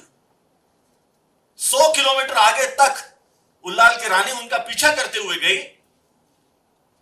उसके बाद सबसे बड़ी बात यह है कि पोर्तुगीजों ने ये यहां पर कोस्टल बेल्ट में आने का सपना ही छोड़ दिया। यह बहुत बड़ी बात है। पोर्तुगीज को एक प्रकार से रोके रखना, यह काम रानी ने किया है, रानी अबक्का। दुर्भाग्य से रानी अबक्का के बारे में हमें किसी ने बताया ही नहीं। राजा मार्तंड वर्मा का आपने उल्लेख किया, उनकी विशेषता क्या है? डच बाद में आए, लगभग उनके 250 वर्ष के बाद जो कोलाचेल का युद्ध कहलाता है वो हुआ है राजा मार्तंड वर्मा ने। बाहर के जो वेस्टर्न हिस्टोरियंस उसके बारे में लिखते हैं, उन्होंने लिखा है कि पहला ऐसा युद्ध है जहां पे ईस्टर्न फोर्सेस ने ऑफिशियल वेस्टर्न फोर्सेस को डिसीजिवली डिफीट किया है, निर्णायक रूप से पराभूत किया है। यह पूरे डचों के हाथ में, यह पूरा इंडोनेशिया था, नाम ही था डच ईस्ट इंडिया कंपनी। यह व्यापार पे सबको कब्जा चाहिए था, और बड़ी संख्या में वो वहां पर आ रहे थे, लेकिन उनको सफलता नहीं मिल रही थी। इसलिए इंडोनेशिया से फौज आई, श्रीलंका से फौज आई, और बहुत बड़ी विशाल सेना सागर लेकर कन्याकुमारी के पास जो कोलाचेल है, वहां पर यह युद्ध हुआ। राजा मार्तंड वर्मा ने उनको निर्णायक रूप से पराभूत किया। तो भारत में डच नाम का शब्द ही हम भूल गए, दिखाई नहीं, जैसा आपने कहा, आए नहीं। राजा मार्तंड वर्मा कहीं हमने नहीं पढ़ा। मैं बच्चों से पूछता हूं, उन्होंने भी नहीं पढ़ा, पाठ्य पुस्तकों में नहीं है। क्यों नहीं है? रानी अब्बक्का नहीं है, मार्तंड वर्मा नहीं है, वेलु नाचियार का नाम सुना है क्या आपने? जब अंग्रेज लोग मद्रास के प्रेसिडेंसी पर अपना कब्जा करना चाहते, पहले बंगाल ले लिया उन्होंने, उसके बाद मद्रास में काम कर रहे थे, तो 1768 के लगभग 1741 में, सॉरी 1780 से 1790, ये 10 वर्ष का जो कार्यकाल है, उसके पहले 1778 में उन्होंने रानी को पराभूत किया। ये रानी कहां की थी? तो ये रानी शिवगंगा की रानी है, वेलु नाचियार उनका नाम है, और उनको वहां से उन्होंने बेदखल किया। रानी एक प्रकार से वनवास में थी। युद्ध, उन्होंने सारे अपने सैनिक इकट्ठा किए, अंग्रेजों के साथ युद्ध किया, और अंग्रेजों के बारूदों का जो पूरा उनका बारूद रखे थे, उसमें उनकी जो एक सेविका थी कुइली नाम से, उसने तय करके, ये मना करे रानी, तय करके अपने पूरे शरीर में और ज्वलनशील ऐसा तेल लगा लिया, आग लगा ली, और दौड़ते दौड़ते उसमें जाके कूद गई। पहला मानव बम पूरे इतिहास में, विश्व के इतिहास में, ये कुइली है। और उसके आधार पर जो पूरा विस्फोट हुआ, उस कारण अंग्रेज हार गए। 10 वर्ष तक निर्णायक रूप से शिवगंगा में अंग्रेजों का शासन नहीं था, पूरे प्रयास करने के बाद भी। वेलु नाचियार का नाम ही कहीं नहीं आता, हमें किसी ने बताया ही नहीं। देती हमें हसाद बिना कट के बिना ढाल। कहां की वेलु नाचियार, कहां के राजा मार्तंड वर्मा? तिलका मांझी के बारे में भी हमें कहा किसी ने बताया? तिलका मांझी ने भागलपुर में, वो तिलका मांझी का और वेलु नाचियार का लगभग कंटेम्पररी है, लोग एक ही समय का कार्यकाल है। और वहां पर 13 जनवरी 1784 में 84 में तिलका मांझी ने अंग्रेज कलेक्टर वहां का जो ऑगस्टिन क्लीवलैंड है, उसको मार दिया है, खत्म किया है। और 1778 से 1784, ये लगभग 4 से 6 वर्ष पूरे भागलपुर में अंग्रेजों का राज नहीं है। भागलपुर उस समय बंगाल प्रोविंस के अंदर आ रहा है, वहां पे पहले से अंग्रेजों की हुकूमत है, लेकिन उसके बाद भी अंग्रेजों का शासन नहीं है। तिलका मांझी जैसा एक 30-35 वर्ष का वनवासी युवक और अंग्रेजों के साथ लोहा लेता है और अंग्रेजों को निर्णायक, मैं फिर कह रहा हूं, ये सारे जो उदाहरण दे रहा हूं, निर्णायक रूप से परास्त किया, पराभूत किया। नाम ही नहीं। तिलका मांझी को हमें किसी ने पढ़ाया ही नहीं, हमें किसी ने बताया नहीं तिलका मांझी के बारे में। कित्तूर के रानी चेन्नम्मा का आपने उल्लेख किया। 1824 से लेकर 1829 तक बेलगांव में अंग्रेजों का शासन नहीं रहने दिया। तब तक तो मराठी भी परास्त हो गए थे। सारी बॉम्बे प्रेसिडेंसी थी जिसके अंतर्गत ये बेलगांव आता था, वहां पे अंग्रेजों का राज हो गया था। लेकिन कित्तूर की रानी चेन्नम्मा ने अपने पूरे क्षेत्र को स्वतंत्र रखा। उसी के बाद बिरसा मुंडा 25 वर्ष का युवा क्रिश्चियन बना पढ़ने के लिए, बाद में उसको लगा ये ठीक नहीं है, फिर हिंदू बना, सैन्य इकट्ठा किया और रांची के पूरे क्षेत्र में उन्होंने इतना जबरदस्त दम भरा है अंग्रेजों के इसमें कि उस समय अंग्रेज बिरसा मुंडा इस नाम से कांपते थे और सारे वनवासी धरती आबा कहते थे। बड़ा दुर्भाग्य कहूंगा मैंने मेरे शालेय जीवन में ना तो बिरसा मुंडा पढ़ा, ना तो कित्तूर की रानी चेन्नम्मा पढ़ी, ना तो तिलका मांझी पढ़ा, कुछ नहीं। ये क्यों नहीं बताया गया हमें इतिहास? ये जो नैरेटिव सेट किया गया, ये विमर्श बहुत गलत विमर्श था। इसके कारण भारत के स्व का भाव ही नहीं जागृत हुआ। दे दी हमें आजादी बिना खड्ग बिना ढाल से, स्व का जागरण नहीं होता क्योंकि वह सत्य नहीं है। सत्य कुछ अलग है। पूरे विश्व में भारत का स्वतंत्र संग्राम, अकेला स्वतंत्र संग्राम ऐसा है जो इतने वर्ष लंबा चला। पूरे विश्व में जहां जहां भी कॉलोनीज बनी, वहां किसी भी इसमें इतना लंबा सतत संघर्ष चलने वाला कोई देश नहीं है। भारत है पहला। यह विमर्श सामने नहीं आता। और यह जो संघर्ष है, यह संघर्ष किसी एक समुदाय ने, किसी एक पार्टी ने, कोई व्यक्ति ने ऐसा नहीं किया है। इसमें समाज का सारा वर्ग शामिल था, सारे घटक शामिल थे। सिनेमा से लेकर दादा फाल्के ने क्यों बनाई अपनी सिनेमा का प्रारंभ क्यों किया? उनको लगा ये यीशु मसीह के बारे में फिल्म चल रही है, ये चल रही, वो चल। भारत के बारे में कौन कहेगा? अपने पास की पूंजी खर्च करके, कर्जा उतार करके इंग्लैंड गए, सीखा और राजा हरिश्चंद्र और उसके बाद के सारे आप देखिए, सारे धार्मिक पौराणिक आधार पर उन्होंने सारे फिल्म बनाए। और वो क्या सौरभ मोदी, क्या पृथ्वीराज कपूर, क्या सारे उस समय के मूवीज देखिए, नाटक देखिए। नाटकों ने कितना बड़ा जनजागरण किया, विशेषकर मराठी और बंगाली नाटकों ने। कीचकवत नाम का नाटक जो था वो बंगाल का एक विभाजन पर पूरा आधारित नाटक था। कीचक को गर्दन के रूप में दिखाया था और बहुत नाटक चलता था। क्या नाटक, क्या लेखक, क्या पत्रकार, क्या कवि, क्या चित्रकार, हमें किसी ने बताया नहीं। इन सबका उसमें योगदान था। इस सब ने मिलकर यह स्वतंत्रता का संघर्ष किया है और इसीलिए इतनी लंबी स्वतंत्रता का संघर्ष करने के बाद हमें स्वाधीनता मिली। लेकिन इसके बारे में सामने चित्र नहीं आता। चित्र क्या सामने आता है? कि अंग्रेज लोगों का जो शासन था वो ठीक है, गुलाम उन्होंने बनाए, अलग बात है, लेकिन वो न्यायी थे, न्यायप्रिय थे। वे अगर नहीं होते तो भारत में रेलवे नहीं आती, भारत में टेलीफोन नहीं आता, भारत में इलेक्ट्रिसिटी नहीं आती। उनका तो बहुत बड़ा योगदान है भारत पे। कई लोग मिलते हैं और जेन्युइनली वो कहते हैं कि ठीक है, वो तो ठीक है, वो गुलाम तो करे, ठीक है, बात नहीं थी, लेकिन अंग्रेज होना चाहिए। अंग्रेज नहीं रहते तो ऐसा बात ही नहीं। न्यायी थे अंग्रेज, न्यायी। अभी जालियनवाला बाग का उल्लेख हुआ, सबको मालूम है जालियनवाला बाग क्या हुआ। 13 अप्रैल 1919 में जालियनवाला बाग में कर्नल डायर ने और कीड़े मकोड़े जैसे उनको, जो वहां लोग बेचारे आए थे, कोई लोग तो रविवार का दिन था और बड़ा सा मैदान था, वहां पे परिवार के साथ आए थे, छोटा सा कहीं भाषण चल रहा था, किसी को नहीं बताया। ये तो तोप लेकर आ रहा था, तो वो छोटी गलियां थी इसलिए तोप अंदर गई नहीं, इसलिए बंदूकों से काम चल गया। 1,500 से ज्यादा लोग उससे मारे हैं, 1,500 से ज्यादा। यहां तक तो सबको मालूम है, तो जनरल डायर एक विलन के रूप में सामने आता है। लेकिन चित्र क्या है? चित्र अलग है। जनरल डायर हमारे लिए विलन होगा, अंग्रेजों के लिए जनरल डायर विलन नहीं है। अंग्रेजों के लिए जनरल डायर ये हीरो है। उसके तुरंत बाद जनरल डायर हीरो बन गया और उसके ऊपर इंग्लैंड के दोनों पार्लियामेंट के हाउसेस में, house of commons, house of lords में, दोनों में बहस हुई। दोनों बहसों में अब वहां भी विरोधी पार्टियां भी थी, उन्हें थोड़ा बहुत कहा, लेकिन दोनों ने मिलकर यह कहा कि नहीं ठीक है, जो हुआ हुआ। अगर ब्रिटिश हुकूमत बचानी थी तो ठीक किया, ये ठीक किया। रुडयार्ड किपलिंग के बारे में मेरे मन में है, मतलब अच्छा लेखक मानता था मैं, उसकी जंगल बुक, और वो हमारे, मैं जबलपुर में रहता हूँ, पास में सिवनी में उसने वो मोगली वगैरह सब है, तो एक जरा रुडयार्ड किपलिंग के बारे में अच्छा लगता था। जे स्कूल ऑफ आर्ट, उसके पिताजी, वो सब वो पढ़ने में अच्छा लगता था। ये रुडयार्ड किपलिंग ने इस जनरल डायर की जिन शब्दों में प्रशंसा की है, वो शब्द पढ़ने के बाद आपको उस रुडयार्ड किपलिंग के चित्र को जूते मारने की इच्छा होगी।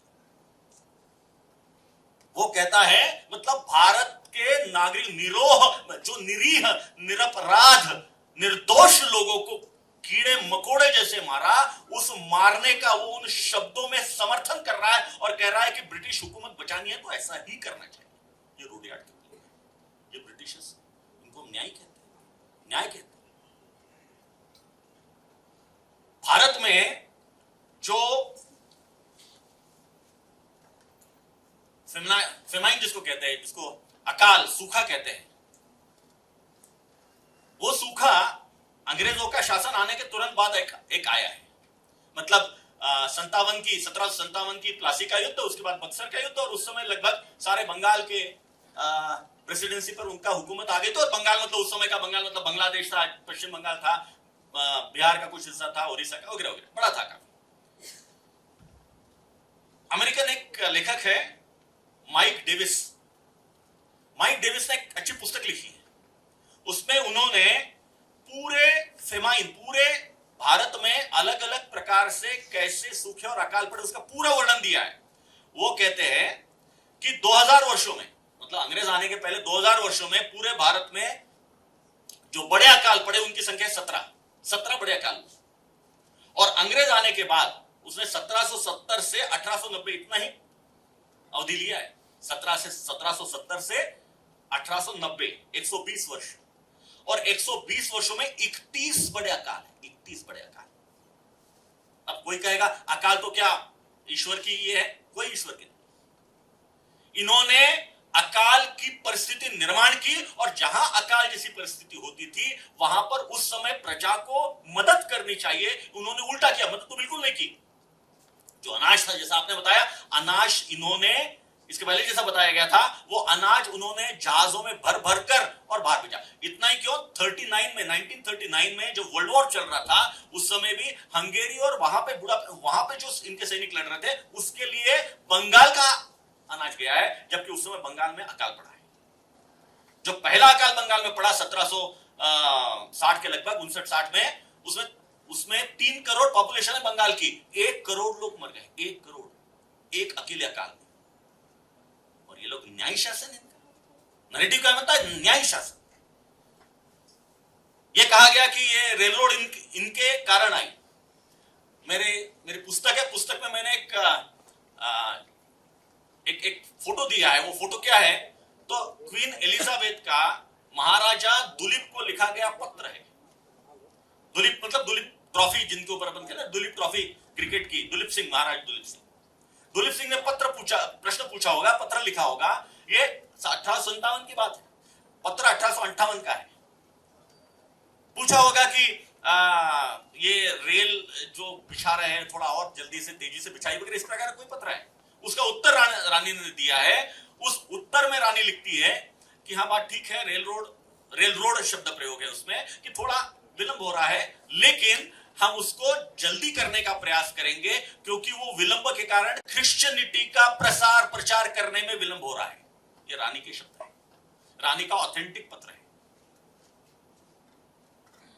इनकी सोच क्या थी, इनका लक्ष्य क्या था? इनको धर्म का प्रचार करना था, इनको लूटना था।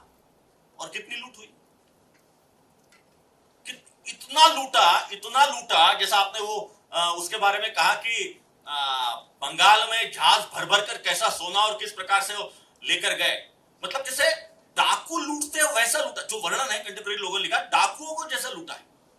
एक छोटे आंकड़ों में सिर्फ मैं बताना चाहूंगा, समय कम है। ये प्रोफेसर अंगस मेडिसिन, शायद आप में से किसी ने पढ़ा भी होगा उनको, विश्व के प्रख्यात अर्थशास्त्री के रूप में सारी दुनिया उनको मानती है। अर्थशास्त्र की उनकी पुस्तक है the millennium perspective of world economics, history of world economics, उनकी पुस्तक है, सारी पूरे दुनिया में मान्यता है। तो प्रोफेसर अंगस मेडिसिन ने जो पुस्तक लिखा है उसमें उन्होंने आंकड़ों के साथ ये दिया है कि पूरे कौन कौन से कालावधि में पूरे दुनिया में, पूरे विश्व में भारत का व्यापारिक प्रतिशत कितना था। उनके अनुसार पहली शताब्दी में पूरे विश्व में, पहली शताब्दी से उन्होंने चालू किया, ईसा के पहले नहीं, ईसा के बाद का सारा वो सारे फिगर्स है। तो पहली शताब्दी में पूरे विश्व में, विश्व के पूरे व्यापार में भारत का जो कंट्रीब्यूशन है, भारत का जो हिस्सा है वैश्विक व्यापार में, वो है 33% लगभग। अब ये 10वीं शताब्दी तक आने तक थोड़ा थोड़ा कम होता है, वो 30-31% तक आता है। लेकिन जब अंग्रेज भारत में आए तब के आंकड़े बड़े इंटरेस्टिंग है। 1757 का आंकड़ा प्रोफेसर अंगस मेडिसिन देता है 23.8%। तब भी इस्लामी आक्रांताओं ने इतना सब कुछ करने के बाद भी वैश्विक व्यापार में भारत का हिस्सा यहां 23.8% है। उसी समय इंग्लैंड का जो आंकड़ा है वो 3% है।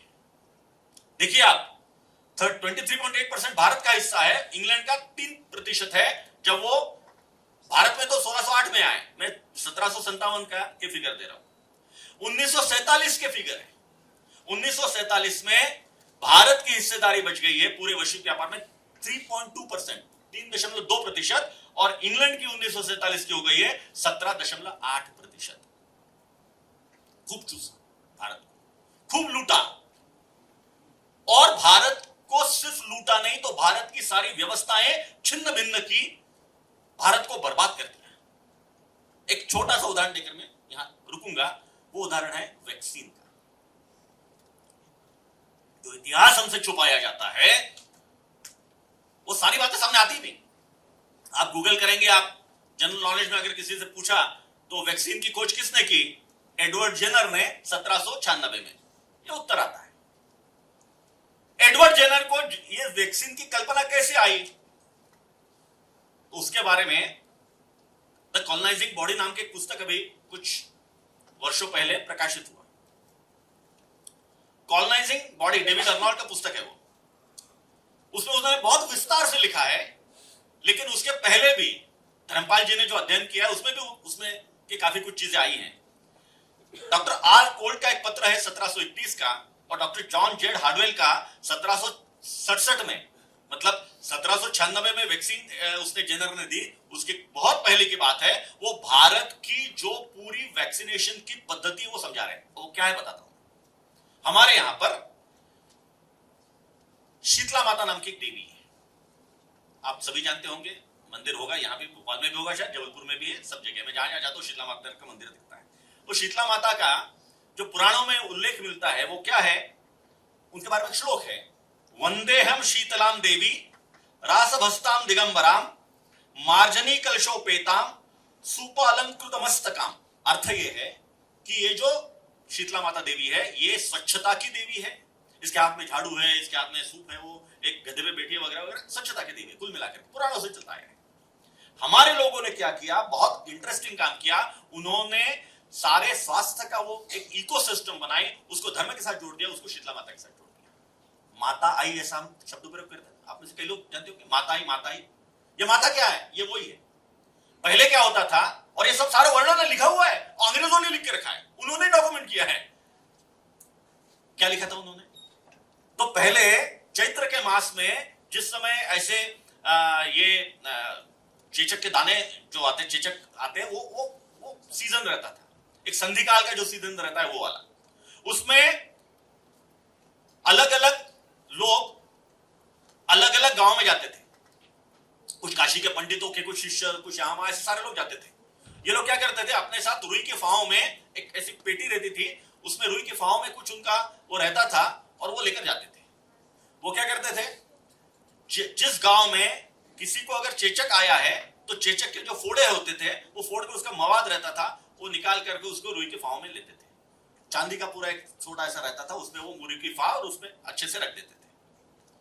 और हर 3 साल के जो होता था लड़का या लड़की, उनको वो कहते थे, उनके घर में जाते थे कि देखिए आपके बेटे या बेटी को माता का प्रकोप होगा, हम उसमें थोड़ी दवाई देंगे, माता का प्रकोप होगा, 14 दिन तक बुखार आएगा, आप चिंता मत कीजिए, उसको जो जो कुछ लगे वो तरह उसको प्रसन्न रखते जाइए, ठंडा रखते जाइए। 14वें दिन उसको नीम के पत्ते डालकर पानी से नहलाइए और शीतला माता के सामने जाकर दही भात का भोग उसको दीजिए भगवान को, तो आपको इसके बाद इस बेटे या बेटी पे कभी भी माता का प्रकोप नहीं होगा, पूरे जीवन भर में टल गया, हो गया।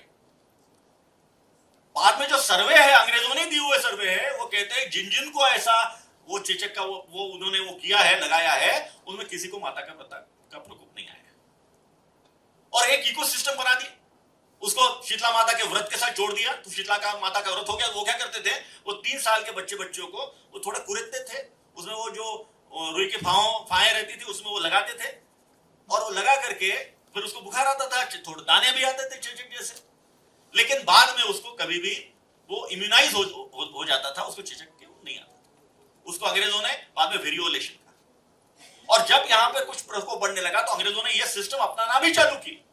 लेकिन तब उस समय ये सारा सुनकर, ये हॉलवेल के लेक्चर और सारी उसकी जानकारी सुनकर एडवर्ड जेनर के मन में आया कि ऐसा अपन कर सकते हैं। गाय के थानों में उसने किया, और फिर बाद में सारा इतिहास है कि उसने एक चेचक का वो सारा वैक्सीन बना दिया।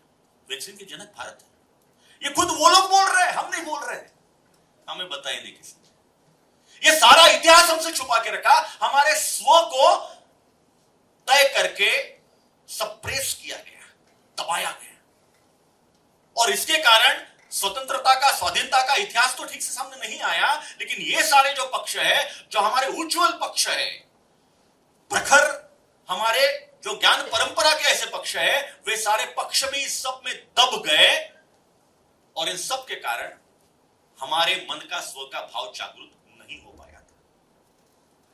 द गार्जियन ने 14 मई को जो इलेक्शन हुए उसके ऊपर 18 मई 2014 को एडिटोरियल लिखा। द गार्जियन लंदन से प्रकाशित होने वाला समाचार पत्र, उसने लीडिंग आर्टिकल लिखा, संपादकीय लिखा। 18 मई 2014 का रविवार का उनका लीडिंग आर्टिकल है, जिसमें वो कहते हैं कि आज से भारत सही अर्थों में अंग्रेजों की दासता से मुक्त हो गया। अब ये जो मुक्तता है, इस मुक्तता को, स्वाधीनता को, ये सारा जो तंत्र है, ये आज भी पूर्णतः हमारा नहीं है। आज भी छोटे छोटे बच्चे स्कूल में, और वो गर्मी के दिनों में टाई लगा कर जाते हैं, उनको वो टाई लगाना बड़ा ये लगता है। ऐसे अनेक उदाहरण हैं। ये सारा तंत्र की जकड़न है इन सब की, इसमें से बाहर निकालना होगा। और इसलिए स्वाधीनता से स्वतंत्रता तक का हमारा प्रवास अभी भी चलता रहेगा। इस प्रकार के आयोजनों से उसमें कुछ उस गति मिल जाएगी। बस इतना ही।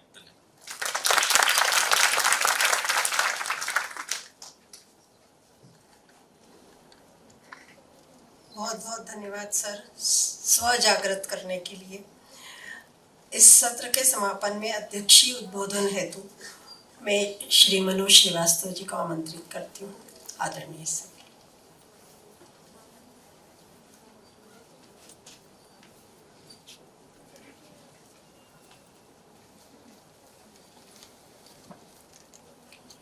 आदरणीय प्रशांत पॉल जी, आदरणीय भटनागर जी, कल्पना जी, सभी साथियों, मित्रों,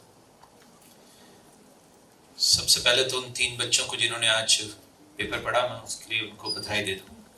मुझे याद आया कि जब स्वराज संस्थान मेरे अंतर्गत था, तब हम लोगों ने एक कार्य किया था कि हर जिले का स्वतंत्रता संग्राम का इतिहास, उस पर एक एक पृथक पुस्तक जो है आए, और वो काफी बड़ा भी काम आ गए। तो मुझे उसी की याद आ गई। हमारे देश की एक, जो अभी सब बात कर रहे हैं, जो ऐतिहासिक विस्मृति, जो हिस्टोरिकल एमनीशिया है उसकी, तो एमनीशिया तो नॉर्मली तब होता है जब कोई व्यक्ति जो है थोड़ा वार्धक्य को प्राप्त कर जाता है। लेकिन जो सिविलाइजेशनल एमनीशिया है वो तब नहीं होता कि जब हम वार्धक्य को प्राप्त हो जाए। वो एक ऑर्गेनाइज्ड फॉरगेटिंग है, वो एक संगठित विस्मरण क्रिया है। इसलिए ऐसा नहीं है कि छूट गया है, ऐसा है कि छोड़ दिया गया। और वो एक डेलिबरेट एक्सरसाइज है, एक पूरी तरह से सोचा समझा तरीका है जिसके के कारण जो है कुछ चीजों को छोड़ा गया। अब उसमें मुझे लगता है कि कभी हम लोग ये क्या जानते हैं कि भारत में जो कॉलोनाइजेशन की जो दोनों परतें हैं उनकी मूल संप्रेरणा क्या थी? क्या वो किसी तरह का इकोनॉमिक वेंचर था? क्या ऐसा था कि इस देश के से धन लोग ले जाना चाह रहे थे? यदि हम ऐसा समझते हैं तो शायद हो सकता है कि हम ये भी मान लें कि हमारा जो है आजाद होने का मिशन था तो 1947 में पूरा हो गया। लेकिन क्या जो दो भारत पे आक्रमण हुए, एक मध्यकाल में और एक आधुनिक काल में, एक जो है कहना चाहिए कि भारत के पश्चिम से जो है कुछ इन्वेडर्स आए, उन्होंने किया, और एक जो है वो यूरोपियंस ने किया। आप देखिए कितनी मजेदार बात है इतिहास के संदर्भ में, हमें जो गुलाम बनाने की प्रक्रिया जो शुरू हुई थी उसके संदर्भ में, कि हम एक को कहते हैं कि मध्यकाल है और यूरोपियनों के द्वारा आक्रमण किया गया तो उसको हम कहते हैं कि आधुनिक काल है। वहीं गड़बड़ है। एक 1526 में बाबर आता है, एक 1530 में जो है ये गोवा में आते हैं पोर्तुगीज और आक्रमण करते हैं। 4 साल का अंतर है, लेकिन एक हमें लगता है कि ये मध्यकाल है और एक हमें लगता है कि आधुनिक काल है। वहीं गड़बड़। जो दोनों की ही मूल प्रेरणाएं जो थी वो क्या थी? धर्म। पेपल बुल के साथ निकले थे लोग, उनको पोप का आदेश था, उसके साथ निकले थे। तो यदि धर्म उनकी मूल प्रेरणा था, भारत के धर्म पर आक्रमण करना, तो हम उस संदर्भ में क्यों नहीं समझते? कभी भारतीय स्वतंत्रता आंदोलन की धार्मिक प्रेरणाओं के बारे में हमें बताया गया कि कोई धार्मिक प्रेरणा थी हम में इस स्वतंत्रता को प्राप्त करने के लिए। कभी भारतीय स्वतंत्रता आंदोलन में जो बुद्धिजीवियों का योगदान था उसके बारे में बताया गया हमें। इसी मध्य प्रदेश में एक कविता लिखने पर कवि और उसके बेटे दोनों को फांसी दी गई थी और उनको उनकी कविता पकड़ी और 2 दिन के भीतर उनको फांसी हुई थी। तो कभी हमें जो है बुद्धिजीवियों का क्या योगदान रहा, साहित्यकारों का क्या योगदान रहा, कभी उसके बारे में पता लगा? हमारा जो है स्वतंत्रता आंदोलन सिर्फ जो है पॉलिटिकल स्ट्रीम का आंदोलन था या कि उसके और भी बृहत्तर लक्ष्य थे? अब जैसे 1857 की बात है, 1857 का युद्ध स्वतंत्रता संग्राम का युद्ध था, हम जानते हैं। लेकिन जो है हम कहें इसके पहले ब्रिटिश संसद ने उसे धर्म युद्ध कहा था। मैं आपको उदाहरण देता हूं।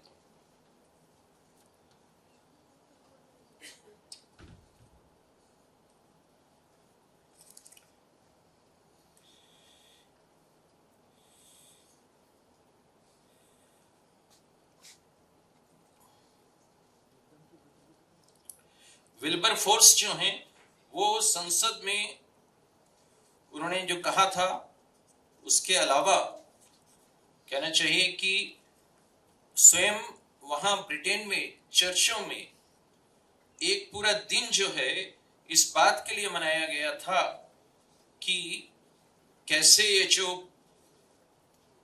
भारतीय हैं ये विधर्मी हैं और इनका धर्म जो है क्रूर है, निकृष्ट है। और उसके बाद जो है उनको ये प्रार्थना की गई थी चर्चों में वहां कि इस धर्म को नष्ट किया जाना जरूरी है। और ये उनका जो युद्ध था 1857 का युद्ध, वो उस दिशा में प्रयास था। ये हम नहीं कह रहे थे, ये वो कह रहे थे। ये प्रेरणाएं जो हैं हम नहीं गिना रहे थे, ये प्रेरणाएं वो गिना रहे थे। और फिर भी हम लोगों को लगता है कि धर्म जो है कोई हमारी उसकी कोई मूल प्रेरणा नहीं थी। इसलिए मुझे लगता है कि थोड़ा सा हमें स्वतंत्रता संग्राम को इस रूप में भी समझना चाहिए। और असभ्यता का जो स्तर हम लोग जो है मुगल आक्रमणों में या उन आक्रमणों में देखते हैं, तो उसकी बजाय क्या हम जो हैं ये भी देखेंगे कि कैसे जो है 7 अक्टूबर 1857 का दिन ब्रिटिश सामग्री की अधिघोषणा के द्वारा राष्ट्रीय अपमान, व्रत एवं प्रार्थना के दिन के रूप में अधिसूचित किया गया था। जब विद्रोह के दमन के लिए ईश्वरीय सहायता मांगी गई थी, उस दिन ब्रिटिश चर्चों में भारी भीड़ थी और चर्च की वेदिकाओं से धार्मिक शब्दावली में भयानक प्रतिशोध के नारे लगाए गए थे। लंदन में क्रिस्टल पैलेस में रेवरेंड C.H. स्पुर्जियन ने उस समय तक की सबसे बड़ी सभा को संबोधित करते हुए कहा था, The religions of the Hindus are nothing more or less than a mass of the rankest filth that ever imagination could have conceived. The gods they worship are not entitled to the least atom of respect. ये कहा था। और Marina quarter का एक निबंध है, Holy Warriors Religion as Military Modus Operandi, Interpretation of Events in India produced an evangelistic zeal that religion permeated all walks of British life. और वो एक एन इंडियन म्यूटिनी सरमन के लेखक को उद्धृत करती हैं जो ये कहती हैं कि God was trying Britain as gold is tried in the fire that we may come out the brighter from the furnace. ये इस तरह की जब स्थिति थी जिसके आधार पर एस मलिक इस निष्कर्ष पे पहुंचते हैं कि the rebellion was openly used by the clergy and several missionary societies to strengthen winning authority of the church in Britain and also to advance Christian evangelism in India. तब हम क्या जो है इस संघर्ष की, स्वतंत्रता संघर्ष की मूल प्रेरणा को समझने में अभी भी इंकार करते रहेंगे? कभी आपने ये सोचा कि क्यों ऐसा हुआ? अंग्रेजों ने तो ईस्ट इंडिया कंपनी 1600 में बनाई थी, लेकिन जो है भारत के देवी देवताओं को बदनाम करना, वो प्रक्रिया शुरू हुई विलियम बेंटिंग के समय में, स्लीमन के समय में। क्यों हुई? क्योंकि जो है शुरू में ब्रिटिश ईस्ट इंडिया कंपनी ने मिशनरियों को नहीं घुसने दिया था, लेकिन ब्रिटिश संसद इस कंपनी का के चार्टर का हर 20 साल में नवीनीकरण करती थी और हर बार इवेंजेलिकल्स जो थे वो उन प्रावधानों को जुड़वाना चाहते थे जिससे उनको क्रिश्चियन मिशन को अनुमति मिले भारत में ऑपरेट करने की। 1792 तक उनके अभियान असफल होते रहे थे, लेकिन मिशनरियों की लॉबिंग चलती रही थी और 1813 में उन्हें सफलता मिली जब नवीकृत चार्टर ने भारत में ब्रिटिश मिशनरियों के द्वार खोल दिए। 1833 में अन्य देशों के मिशनरियों को भी अनुमति मिल गई। तो भारत की तथाकथित सामाजिक, आर्थिक, सांस्कृतिक, धार्मिक बुराइयों के विरुद्ध अभियान भी आप देखिए तभी से शुरू हुआ। अचानक ही भारत सारे अवगुणों की खान हो गया और ये स्थिति ऐसे भी आई कि मैं बिल्कुल ऐतिहासिक रूप से ही कहूंगा, यदि आप ये जानना चाहते हैं कि हमारे विरोधी कौन है तो हम अपनी तरफ से बताएं, उसके बजाय विरोधियों से समझा जाए कि वो किसको वास्तविक विपक्ष मानते हैं। तो यदि आप जो हैं अंग्रेजों से ही सुने, रॉलेट कमेटी की जो रिपोर्ट है उसका पहला अध्याय, उसका पहले अध्याय का पहला पैराग्राफ पढ़े तो वो दो लोगों के नाम लेते हैं। एक नाम वो लेते हैं गणेश का और एक नाम वो लेते हैं भवानी काली देवी का। वो कहते हैं कि इनके नाम पर बने हुए जो संगठन हैं वो भारत में जो है ये सारी दिक्कतें, ये परेशानियां पैदा कर रहे हैं इन दो के। तो क्या था ऐसा कि अचानक जो है इन दो के विरुद्ध जो है अंग्रेजों का अभियान शुरू हुआ। और अभियान कैसे शुरू हुआ कि गॉडेस काली को जो है सबसे पहले इन्होंने कहा कि ये ठगों की देवी है। मेरी एक वो है, मेरा कहना चाहिए YouTube चैनल धर्मनेत्र, तो कभी आप उसमें देखिए, मैंने एक काली कॉम्प्लेक्स करके एक सीरीज की है, 9 उसमें वीडियोस चढ़े हुए हैं, उसमें डिटेल्स आपको और भी मिलेंगे उसके। लेकिन स्थिति क्या थी वास्तविक रूप से, तो ये है जो कि बाद में अंग्रेजों ने, जो अब लेखकों ने निष्कर्ष निकाला है कि मार्टिन वॉरेगन से कहते हैं कि 19वीं सदी में ठग संप्रदाय का साक्ष्य कॉलोनियल इमेजिनिंग्स का फल था, औपनिवेशिक कल्पनाओं का फल था, जो भारत के अल्पज्ञात भीतरी हिस्सों के प्रति ब्रिटिश भय से और उसके साथ यहाँ के निवासियों की धार्मिक और सामाजिक प्रथाओं की सीमित समझ से पैदा हुआ था। तो ये तो अब रियलाइज कर रहे हैं वो, लेकिन उस समय क्या हालत थी, उस समय किस तरह से बताया जा रहा था देवी के बारे में।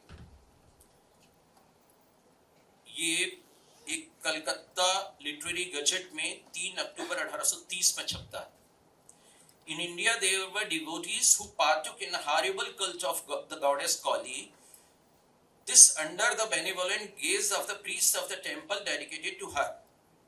ये विंध्याचल में जो काली मंदिर था उसके बारे में एक अज्ञात लेखक का लेख था, अज्ञात लेखक, और वो ये कहता था, to pull down Kali's temple at Vindhyachal and hang their priest would no doubt be the wish of every honest Christian. इस पत्रिका के अनाम पत्र का यूनिवर्सल नोटिस हुआ था। एक अनाम लेखक लिख रहा है पत्रिका में और एक पत्र लिख रहा है, कोई लेख भी नहीं लिख रहा, एक पत्र लिख रहा है, और इसके आधार पर हर ऑनेस्ट क्रिश्चियन जाग गया। भारत के गवर्नर जनरल के सचिव थे जॉर्ज स्विंटन। उन्होंने मजिस्ट्रेट करवेन स्मिथ को एक विस्तृत कार्य योजना बनाने और गुप्त लेखक को आश्वस्त करने को कहा। पत्र के अगले दिन से ही कार्यवाही शुरू हो गई। प्रश्न यह है कि ठगी यदि सर्वव्याप्त थी, जैसा कि ये कॉलोनियल राइटर्स बता रहे थे, तो ये अज्ञात कुलशील लेखक के पत्र से ही कैसे पता चली भाई? लेखक कहता था, for centuries living and exorcising their horrid avocation in every part of India, from the Satluj to Cape Comorin. तो यदि ठग भारत में सदियों से सतलज से कन्याकुमारी तक सब जगह थे, तो वो इस अज्ञात कुलशील लेखक को ही पता लगे। प्रेस्बिटेरियन फॉरेन मिशनरी सोसाइटी के फॉरेन मिशनरी क्रॉनिकल में बंगाल सिविल सर्विस का एक अधिकारी लिख रहा है, और यह सितंबर 1837 की बात है, कि I have the pleasure of sending you a very important book which has been printed by the order of this government. It contains, I think, the most complete exposure which has ever been made of the evils of idolatry. Nothing which the missionaries ever alleged against it is so conducive as this. Thagi is a religious system, and the thugs practice murder just as Christians do charity, in obedience to the will of their God. और इस तरह से बहुत लंबे विवरण हैं जो मैंने अपनी उसमें पुस्तक में दिए हैं, लेकिन ये बताता है कि किस तरह से भारत में मिशनरी लोगों ने अपने सिविलाइजिंग मिशन को कायम करने के लिए ये जरूरी समझा कि भारत के देवी देवताओं को बदनाम करें। ठगी की देवी ही नहीं, वैश्याओं की देवी भी कहा गया था काली को। और स्वयं इन लोगों ने जो भारत की स्त्री के साथ किया, आपने कभी उसके बारे में देखा कि वो क्या नैरेटिव गढ़ा गया है कि ये वो लोग थे जिन्होंने हमें सती प्रथा से मुक्त किया, ये वो लोग थे जिन्होंने शिशु हत्या से मुक्त किया, ये वो लोग थे जिन्होंने दहेज प्रथा से मुक्त किया, और ये वो लोग थे जिन्होंने की विधवा विवाह शुरू किया। और वास्तव में क्या थे? नेफर्टी टाडिया लिखती हैं, colonial relationships are themselves gendered and sexualized. The economies and political relations of nations are libidinally configured. That is, they are grasped and affected in terms of sexuality. तो भारत में कभी आपने इतिहास में अंग्रेजों की यौन हिंसा के बारे में कभी सुना? आपको मध्यकालीन अत्याचारों के बारे में और मुगल अत्याचारों के बारे में तो ये बताया गया होगा फिर भी थोड़ा बहुत, लेकिन कभी इस पहलू को हम लोगों ने कभी देखा अपने इतिहास में? और वो प्रभुत्व जो था अंग्रेजों का वो इतना कंप्लीट था कि ये चीजें कभी समाचार नहीं बनी। यानी भारत के गवर्नर जनरल जो वॉरेन हेस्टिंग्स पे मुकदमे के दौरान जो है एडमंड बर्क ने जो कहा था, उसको सुनिए, उन्हीं के मुख से सुनिए, हम लोग बोलेंगे तो क्या मतलब है। और 1787 में वो कह रहे हैं, rape was more than a metaphor, then it literally characterized the sexual violence that Hastings countenanced and personally practiced during his rise and rule as Governor General. उसने बताया कि हेस्टिंग्स ने न केवल ऐसी नीतियां बनाई जिसने भारत की संपूर्ण स्त्री जाति का मान धूल में मिला दिया, बल्कि व्यक्तिगत रूप से उसने प्रथम श्रेणी की स्त्रियों के साथ घटिया हरकतें की। वो एक उदाहरण देता है अवध की राजकुमारी का, जिसको वैसे ही घसीट के लाया गया था जैसे महाभारत काल में द्रौपदी को घसीट के लाया गया। हमें एक द्रौपदी याद है, हम ये ऐतिहासिक द्रौपदियां जो हैं भूल गए हैं। और वो बताता है कि virgins publicly were violated by the lowest and wickedest manner. और वो ये कहता है कि wives were torn from the arms of their husbands, अपने पतियों की बाहों से खींच ली गई पत्नियां, and suffered the same flagitious wrongs, but it did not end there. ये ब्रिटिश राज का ये जो बेहद स्याह पहलू है, इसमें कभी हम गए? इन्हें मुझे स्वतंत्र भारत के इतिहासकारों पर इसलिए हैरानी होती है कि वे कभी अंग्रेजी राज्य के ऐसे पक्षों को न तो अपने अध्ययन का और न कभी अपने पाठ्य पुस्तकों का विषय बनाते हैं। मुस्लिम शासन या मुस्लिम आक्रमणों के समय तो हुए बलात्कारों के फिर भी इंगित कर देते हैं, लेकिन वॉरेन हेस्टिंग्स को कभी अलाउद्दीन खिलजी की तरह पेश किया? अंग्रेज चतुर थे तो उन्होंने भारतीयों को ही अंग्रेज महिलाओं का बलात्कारी बनाकर एक उसका नैरेटिव गढ़ा, विक्टोरियाई महिलाओं का ब्राउन रैपिस्ट से डर, और उस तरह से उन्होंने अपने साम्राज्यवादी इरादों की समुचित स्थापना की थी। उन्होंने ये नहीं बताया कि कैसे जो है ग्रामीणों की मां बहनों बेटियों का गांव में नंगा कर जुलूस निकाला जाता था और लोहे के चिमटों से उनके स्तनों को ब्रिटिश तब तक दबाते थे जब तक कि उनके स्तनों से रक्त नहीं बहने लगे। उन बेहोश हुई युवतियों के साथ ब्रिटिश अफसरों के सामूहिक बलात्कारों को इतिहास की पुस्तकें दर्ज नहीं करती। एक नील नामक ब्रिटिश अधिकारी है, वो अपनी निजी डायरी में लिखता है कि वाराणसी, प्रयाग, बरेली, दिल्ली, बदायूं आदि जगहों पर अपनी पद स्थापना के दौरान एक भी ऐसा दिन नहीं गया जब उसने किसी भारतीय युवती को भोगा न हो। एक अन्य अधिकारी है एडवर्ड सलन, वो लिखता है, I now commenced a regular course of fucking with native female. 19वीं सदी की एक शुरुआती पेंटिंग है ईस्ट इंडिया कंपनी के रेसिडेंट सर डेविड ऑप्थोलोनी की। हाथी पर बैठे हुए हैं सज्जन और 13 भारतीय स्त्रियां उनके साथ हाथियों पर चल रही उनके पीछे। दुर्गा को वैश्याओं की देवी बताते थे, लेकिन यह नहीं बताया कि ब्रिटिश छावनियों के साथ वैश्यगृह भी स्थापित होते थे, ब्रिटिश कैंटोनमेंट्स के। आज हम जिन बलात्कार कानूनों के अप्रभावी होने का रोना रोते हैं, वे मूलतः ब्रिटिश अधिकारियों को बचाने के लिए बनाए गए थे। 1855 में जो मद्रास टॉर्चर रिपोर्ट है, वो स्त्रियों पर ब्रिटिश बलात्कार और अत्याचार के अनेक प्रकरण बताती है। आज सारा डील लिखती हैं कि rape was uncommon in traditional matrilineal native society. वो भारत के बारे में कहती हैं कि तब rape was uncommon, but that changed with the arrival of Europeans who misconstrued nudity and sexual autonomy of the for promiscuity and immorality. While in their world it was perfectly moral and legal to murder, rape and displace native populations.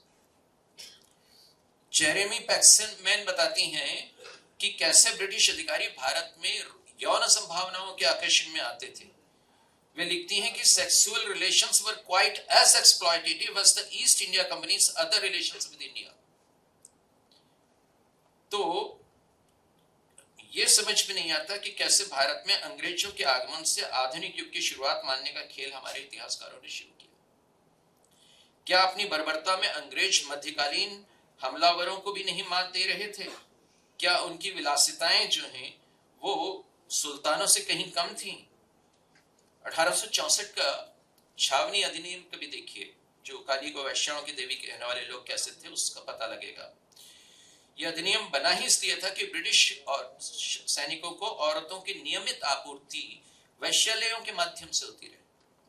British सैनिकों की एक regiment के लिए 12 से 15 भारतीय स्त्रियों की उपलब्धि इस अधिनियम के जरिए सुनिश्चित होती थी। एक रेजिमेंट में 1000 सैनिक होते थे। मिलिट्री अधिकारी इसका लाइसेंस देते थे और वे सिर्फ फिरंगी सैनिकों से ही संसर्ग कर सकती थी। आज हमें अकबर पे शर्म आती है कि जो वैश्याओं के लिए दरबारियों को अनुमति पत्र जारी करता था, लेकिन इस आधुनिक काल की व्यवस्थाओं पर हमें शर्म नहीं आती। छावनियों के इन वैश्यागृहों में भारतीय स्त्रियां यौन दासियों की तरह रखी जाती थी। तर्क ये दिया गया था कि इनके अभाव में ब्रिटिश सैनिक जो है समलैंगिकता का शिकार हो रहे थे। 1917 तक भारत सरकार की रिपोर्ट इन छावनी चक्रों का औचित्य यह कहकर स्थापित करती थी कि homosexuality would invariably take hold if men were denied access to women, और इसलिए सैनिकों की बोरियत दूर करने का कारण गिनाया गया था। और जेम्स डिक्सन डगलस का निष्कर्ष है कि भारतीय स्त्रियों का यौन नियंत्रण कर साम्राज्यवादी प्रभुत्व की स्थापना की गई थी। तो देवदासियों को मुक्त करने का नाटक करने वाले ये सभ्य लोग अपने सैनिकों के लिए सेक्सुअल स्लेव्स बनाने और उन्हें इंस्टीट्यूशनलाइज करने में किसी तरह के शर्म का अनुभव नहीं करते थे। इनकी जिस्मानी जरूरतों के लिए असहाय भारतीय लड़कियां एक पात्र मात्र थीं जिसमें अपनी गंदगी की पीक थूकते थे।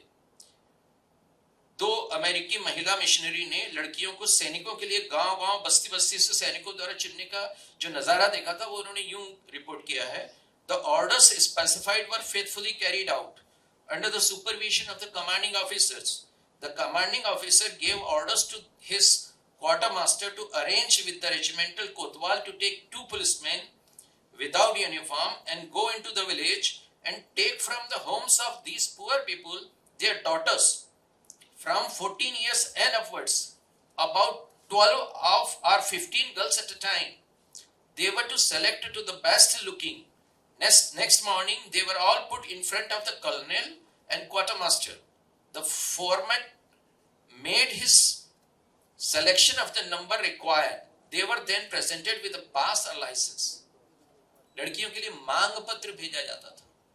सोलन स्थित ब्रिटिश रेजिमेंट के कमांडिंग अधिकारी ने इस हेतु परिपत्र जारी किया था और उस ज्ञापन के निर्देशों का शब्दशः पालन यूं किया गया था: requisition for extra attractive women for regimental bazaar in accordance with circular memorandum 21A. उस सर्कुलर का भी हवाला दे रहे हैं।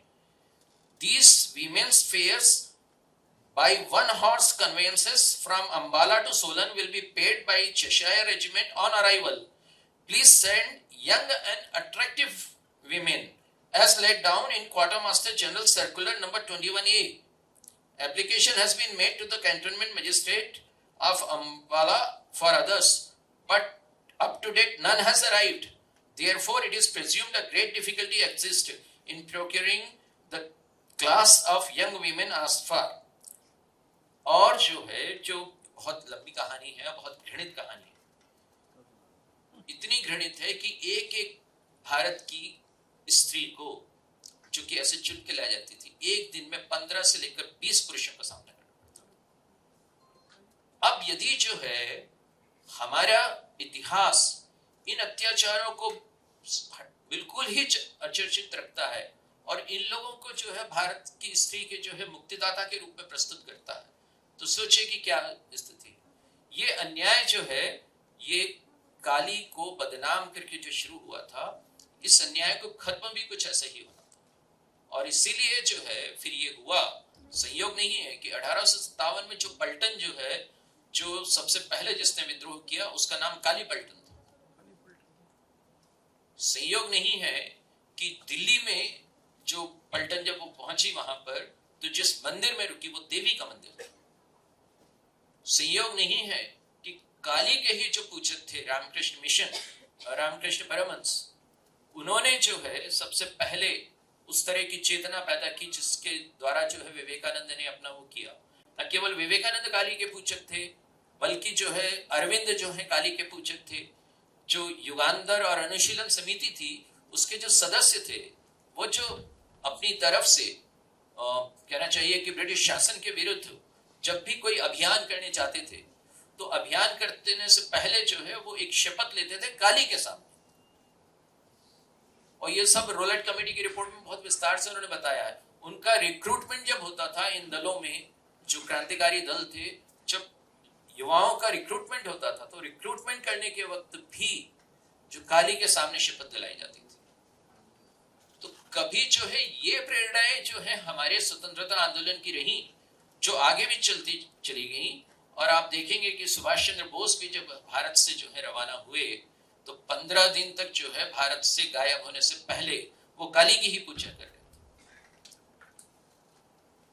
भारत के धर्म को नष्ट करने के लिए उनको ये जरूरी था अंग्रेजों को कि वो ये सिद्ध करें कि भारतीय लोग जो है असभ्य लोग, देवी देवताओं की पूजा करते हैं, बर्बर देवी देवताओं की पूजा करते हैं, हम आते हैं। तो गणेश को भी उन्होंने किस रूप में व्यक्त किया था?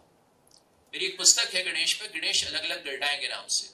तो उसमें गणेश को वो अनकाउथ बता रहे हैं अंग्रेज, अनगेनली बता रहे हैं उनको। गणेश को जो है वो बता रहे हैं कि मिसशेपन है, इस तरह की सारी चीजें बोल रहे हैं और गणेश के प्रति भी सारी घृणाओं का वर्णन दे रहे हैं। भारत के देवी देवता भारत की नियति के साथ निरंतर साक्षात्कार करते हैं, वो मंदिरों में रखे रहने वाले नहीं है। हम में से कई लोगों को यह भ्रम है कि धर्म किसी तरह की मार्जिनल चीज है जो एक कोने में रह जाए, एक जो है हाशिए पर रह जाएगी और उसी तरह से हम लोग मान के चलते हैं। लेकिन धर्म जो है और हमारे देवी देवता वो मंदिर तक सीमित रहने वाले नहीं है, वो लगातार हमारी नियति से साक्षात्कृत होते हैं। तो इन्होंने जब गणेश को और काली को, काली भी उनके लिए वैसी ही थी क्योंकि वो भी एक तरह के द अदर वाला जो बात थी कि वो कोई अन्य है, वो अदराइजेशन जो है इन दो से पूरा होता था। दोनों ही थोड़े से वैरूप्य के थे। काली जो है दिगंबरा और ये जो है गणेश, इस तरह के दोनों में वो वैरूप्य था। वो वैरूप्य जो है द अदर, ये दूसरा है, उस बात को जो है बहुत अच्छी तरह से स्थापित करता था। और फिर जो है उसके साथ साथ ये स्थापित होता था कि अंग्रेजों के लिए कि हाँ, इन लोगों को जो है हम लोग सभ्य बनाएंगे, किस तरह के देवी देवताओं की पूजा करते। और उन्होंने किया। लेकिन जब आप चाहे काली से टकराओगे, चाहे आप जो है इनसे गणेश से टकराओगे, गणेश से टकराए 1857 में का जो है युद्ध हुआ था, जब उसके बाद जो है अंग्रेज एक लाए अपनी तरफ से एक अधिनियम, और उसमें उन्होंने ये कर दिया कि उन्होंने पाया कि 1857 का इतना बड़ा संग्राम हो गया और उस संग्राम का हमें पता ही नहीं लगा। इतने कोने कोने में, गांव-गांव में जो है रोटी और कमल भेजे जा रहे थे और ये सब संगठन हो रहा था, असेंबलीज हो रही थी और हमें पता ही नहीं लगा। तो फिर उन्होंने जो है असेंबलीज पर एक रोक लगाई और उन्होंने कहा कि जुलूस भी जो है तभी निकल सकेंगे जब रिलीजियस जुलूस हो, अदरवाइज सारे जुलूस पर प्रतिबंध लगाए जाते हैं। अब जो है मुहर्रम तो निकलती थी और भी बहुत सारे जो हैं मुस्लिम त्योहार जो हैं वो इस तरह से निकलते थे। हिंदुओं का कुछ नहीं था उस समय। तो उस समय ये कहा गया कि हिंदू में उस तरह की सार्वजनिक रूप से पूजा की परंपरा नहीं है, लोग अपने अपने मंदिर में जाते हैं, अपने अपने घरों में पूजा करते हैं, वैसी नहीं है। तिलक ने जो है उस खेल को समझा और गणेश जी के उन्होंने चल मंडल जो है स्थापित करने शुरू किए, चल मंडप, और जो बाकायदा एक प्रोसेशन के रूप में निकलते थे। गणेश जी की प्रतिष्ठा जो है, गणेश जी का बैठना नहीं था, गणेश जी की प्रतिष्ठा जो है इस देश की प्रतिष्ठा स्थापना के लिए जो है एक मूर्ति का चल पड़ना था। तो वो हुआ और जो है उसके माध्यम से उस समय भी आप देखिए तो ऐसे तमाम विवरण आते हैं कि उन गणेश मंडपों में तमाम किस्म के जो है स्वतंत्रता संग्राम सेनानी आते थे, यहाँ तक कि मुस्लिम जो है नेता जो थे वो भी आया करते थे। और वो गणेश जो है एक तरह की राष्ट्रीयता के प्रतीक हो गए। अभी प्रशांत पोल जी जो कह रहे थे ना स्व की स्थापना की बात या स्व के जागरण की बात, गणेश जो है उनको हमारी परंपरा जो है उनका जो धाम बताती है वो है स्वानंद लोक, स्वयं से आनंद डेराइव करना, जबकि कोशिश ये की जा रही थी कि स्व जो है एक तरह के कल्चरल डिप्रेशन का प्रतीक होकर रह जाए। स्व की हम याद करें और शर्मिंदा हों। We start spitting in the mirror, हम जो हैं दर्पण में खुद को देख के थूकें, वो कोशिश की जा रही थी। और ये गणेश थे जिनको चिंतामणि चिंतामणि षटपदी में कहा गया था कि ये स्वयं प्रकृति है, सेल्फ नेचर। ये किसी दूसरे का स्वभाव लेकर ओढ़ा हुआ नहीं है। इन्हें कहा गया था गणेश सहस्त्र नामावली में स्ववैधम है, ये स्वयं अपने आप में जो है अपनी वैलिडिटी के लिए पर्याप्त थे। इनको किसी दूसरे से जो है अपना वैलिडेशन मांगने की जरूरत नहीं है, वो गणेश थे। तो उन गणेश ने जो है जो किया, तो पूरे पश्चिमी भारत में जितनी संस्थाएं स्थापित हुई, वो सारी संस्थाएं आप देखिए क्रांतिकारियों की, वो गणेश जी के नाम पर है। और ये रोलेट कमेटी उल्लेख करती है। अंततः क्या होना था? अंततः ये होना था कि गणेश और गौरी हमारे यहाँ जो है, हम मानते हैं कि कोई भी शुभ काम हो तो गणेश गौरी की पूजा से आरंभ होता है। तो भारत जो है स्वतंत्र हुआ। भारत का स्वतंत्रता के रूप में एक नया अभियान शुरू हुआ। जब एक स्वतंत्र अभियान हमारे देश का एक स्वतंत्र देश के रूप में शुरू हुआ, तो जो है गौरी गणेश बिना उसकी पूजा के कैसे चले आते? तो कुछ ऐतिहासिक संयोग हुआ, किसी ने डिजाइन नहीं किया, कुछ ऐसी ही देवी प्रेरणा रही होगी। गणेश गौरी साथ चले आए। गौरी आई वंदे मातरम के रूप में, सुजलाम सुफलाम वाले मातरम के रूप में, और गणेश आए जनगणमन अधिनायक के गणाधिनायक के रूप में। प्रणाम, धन्यवाद।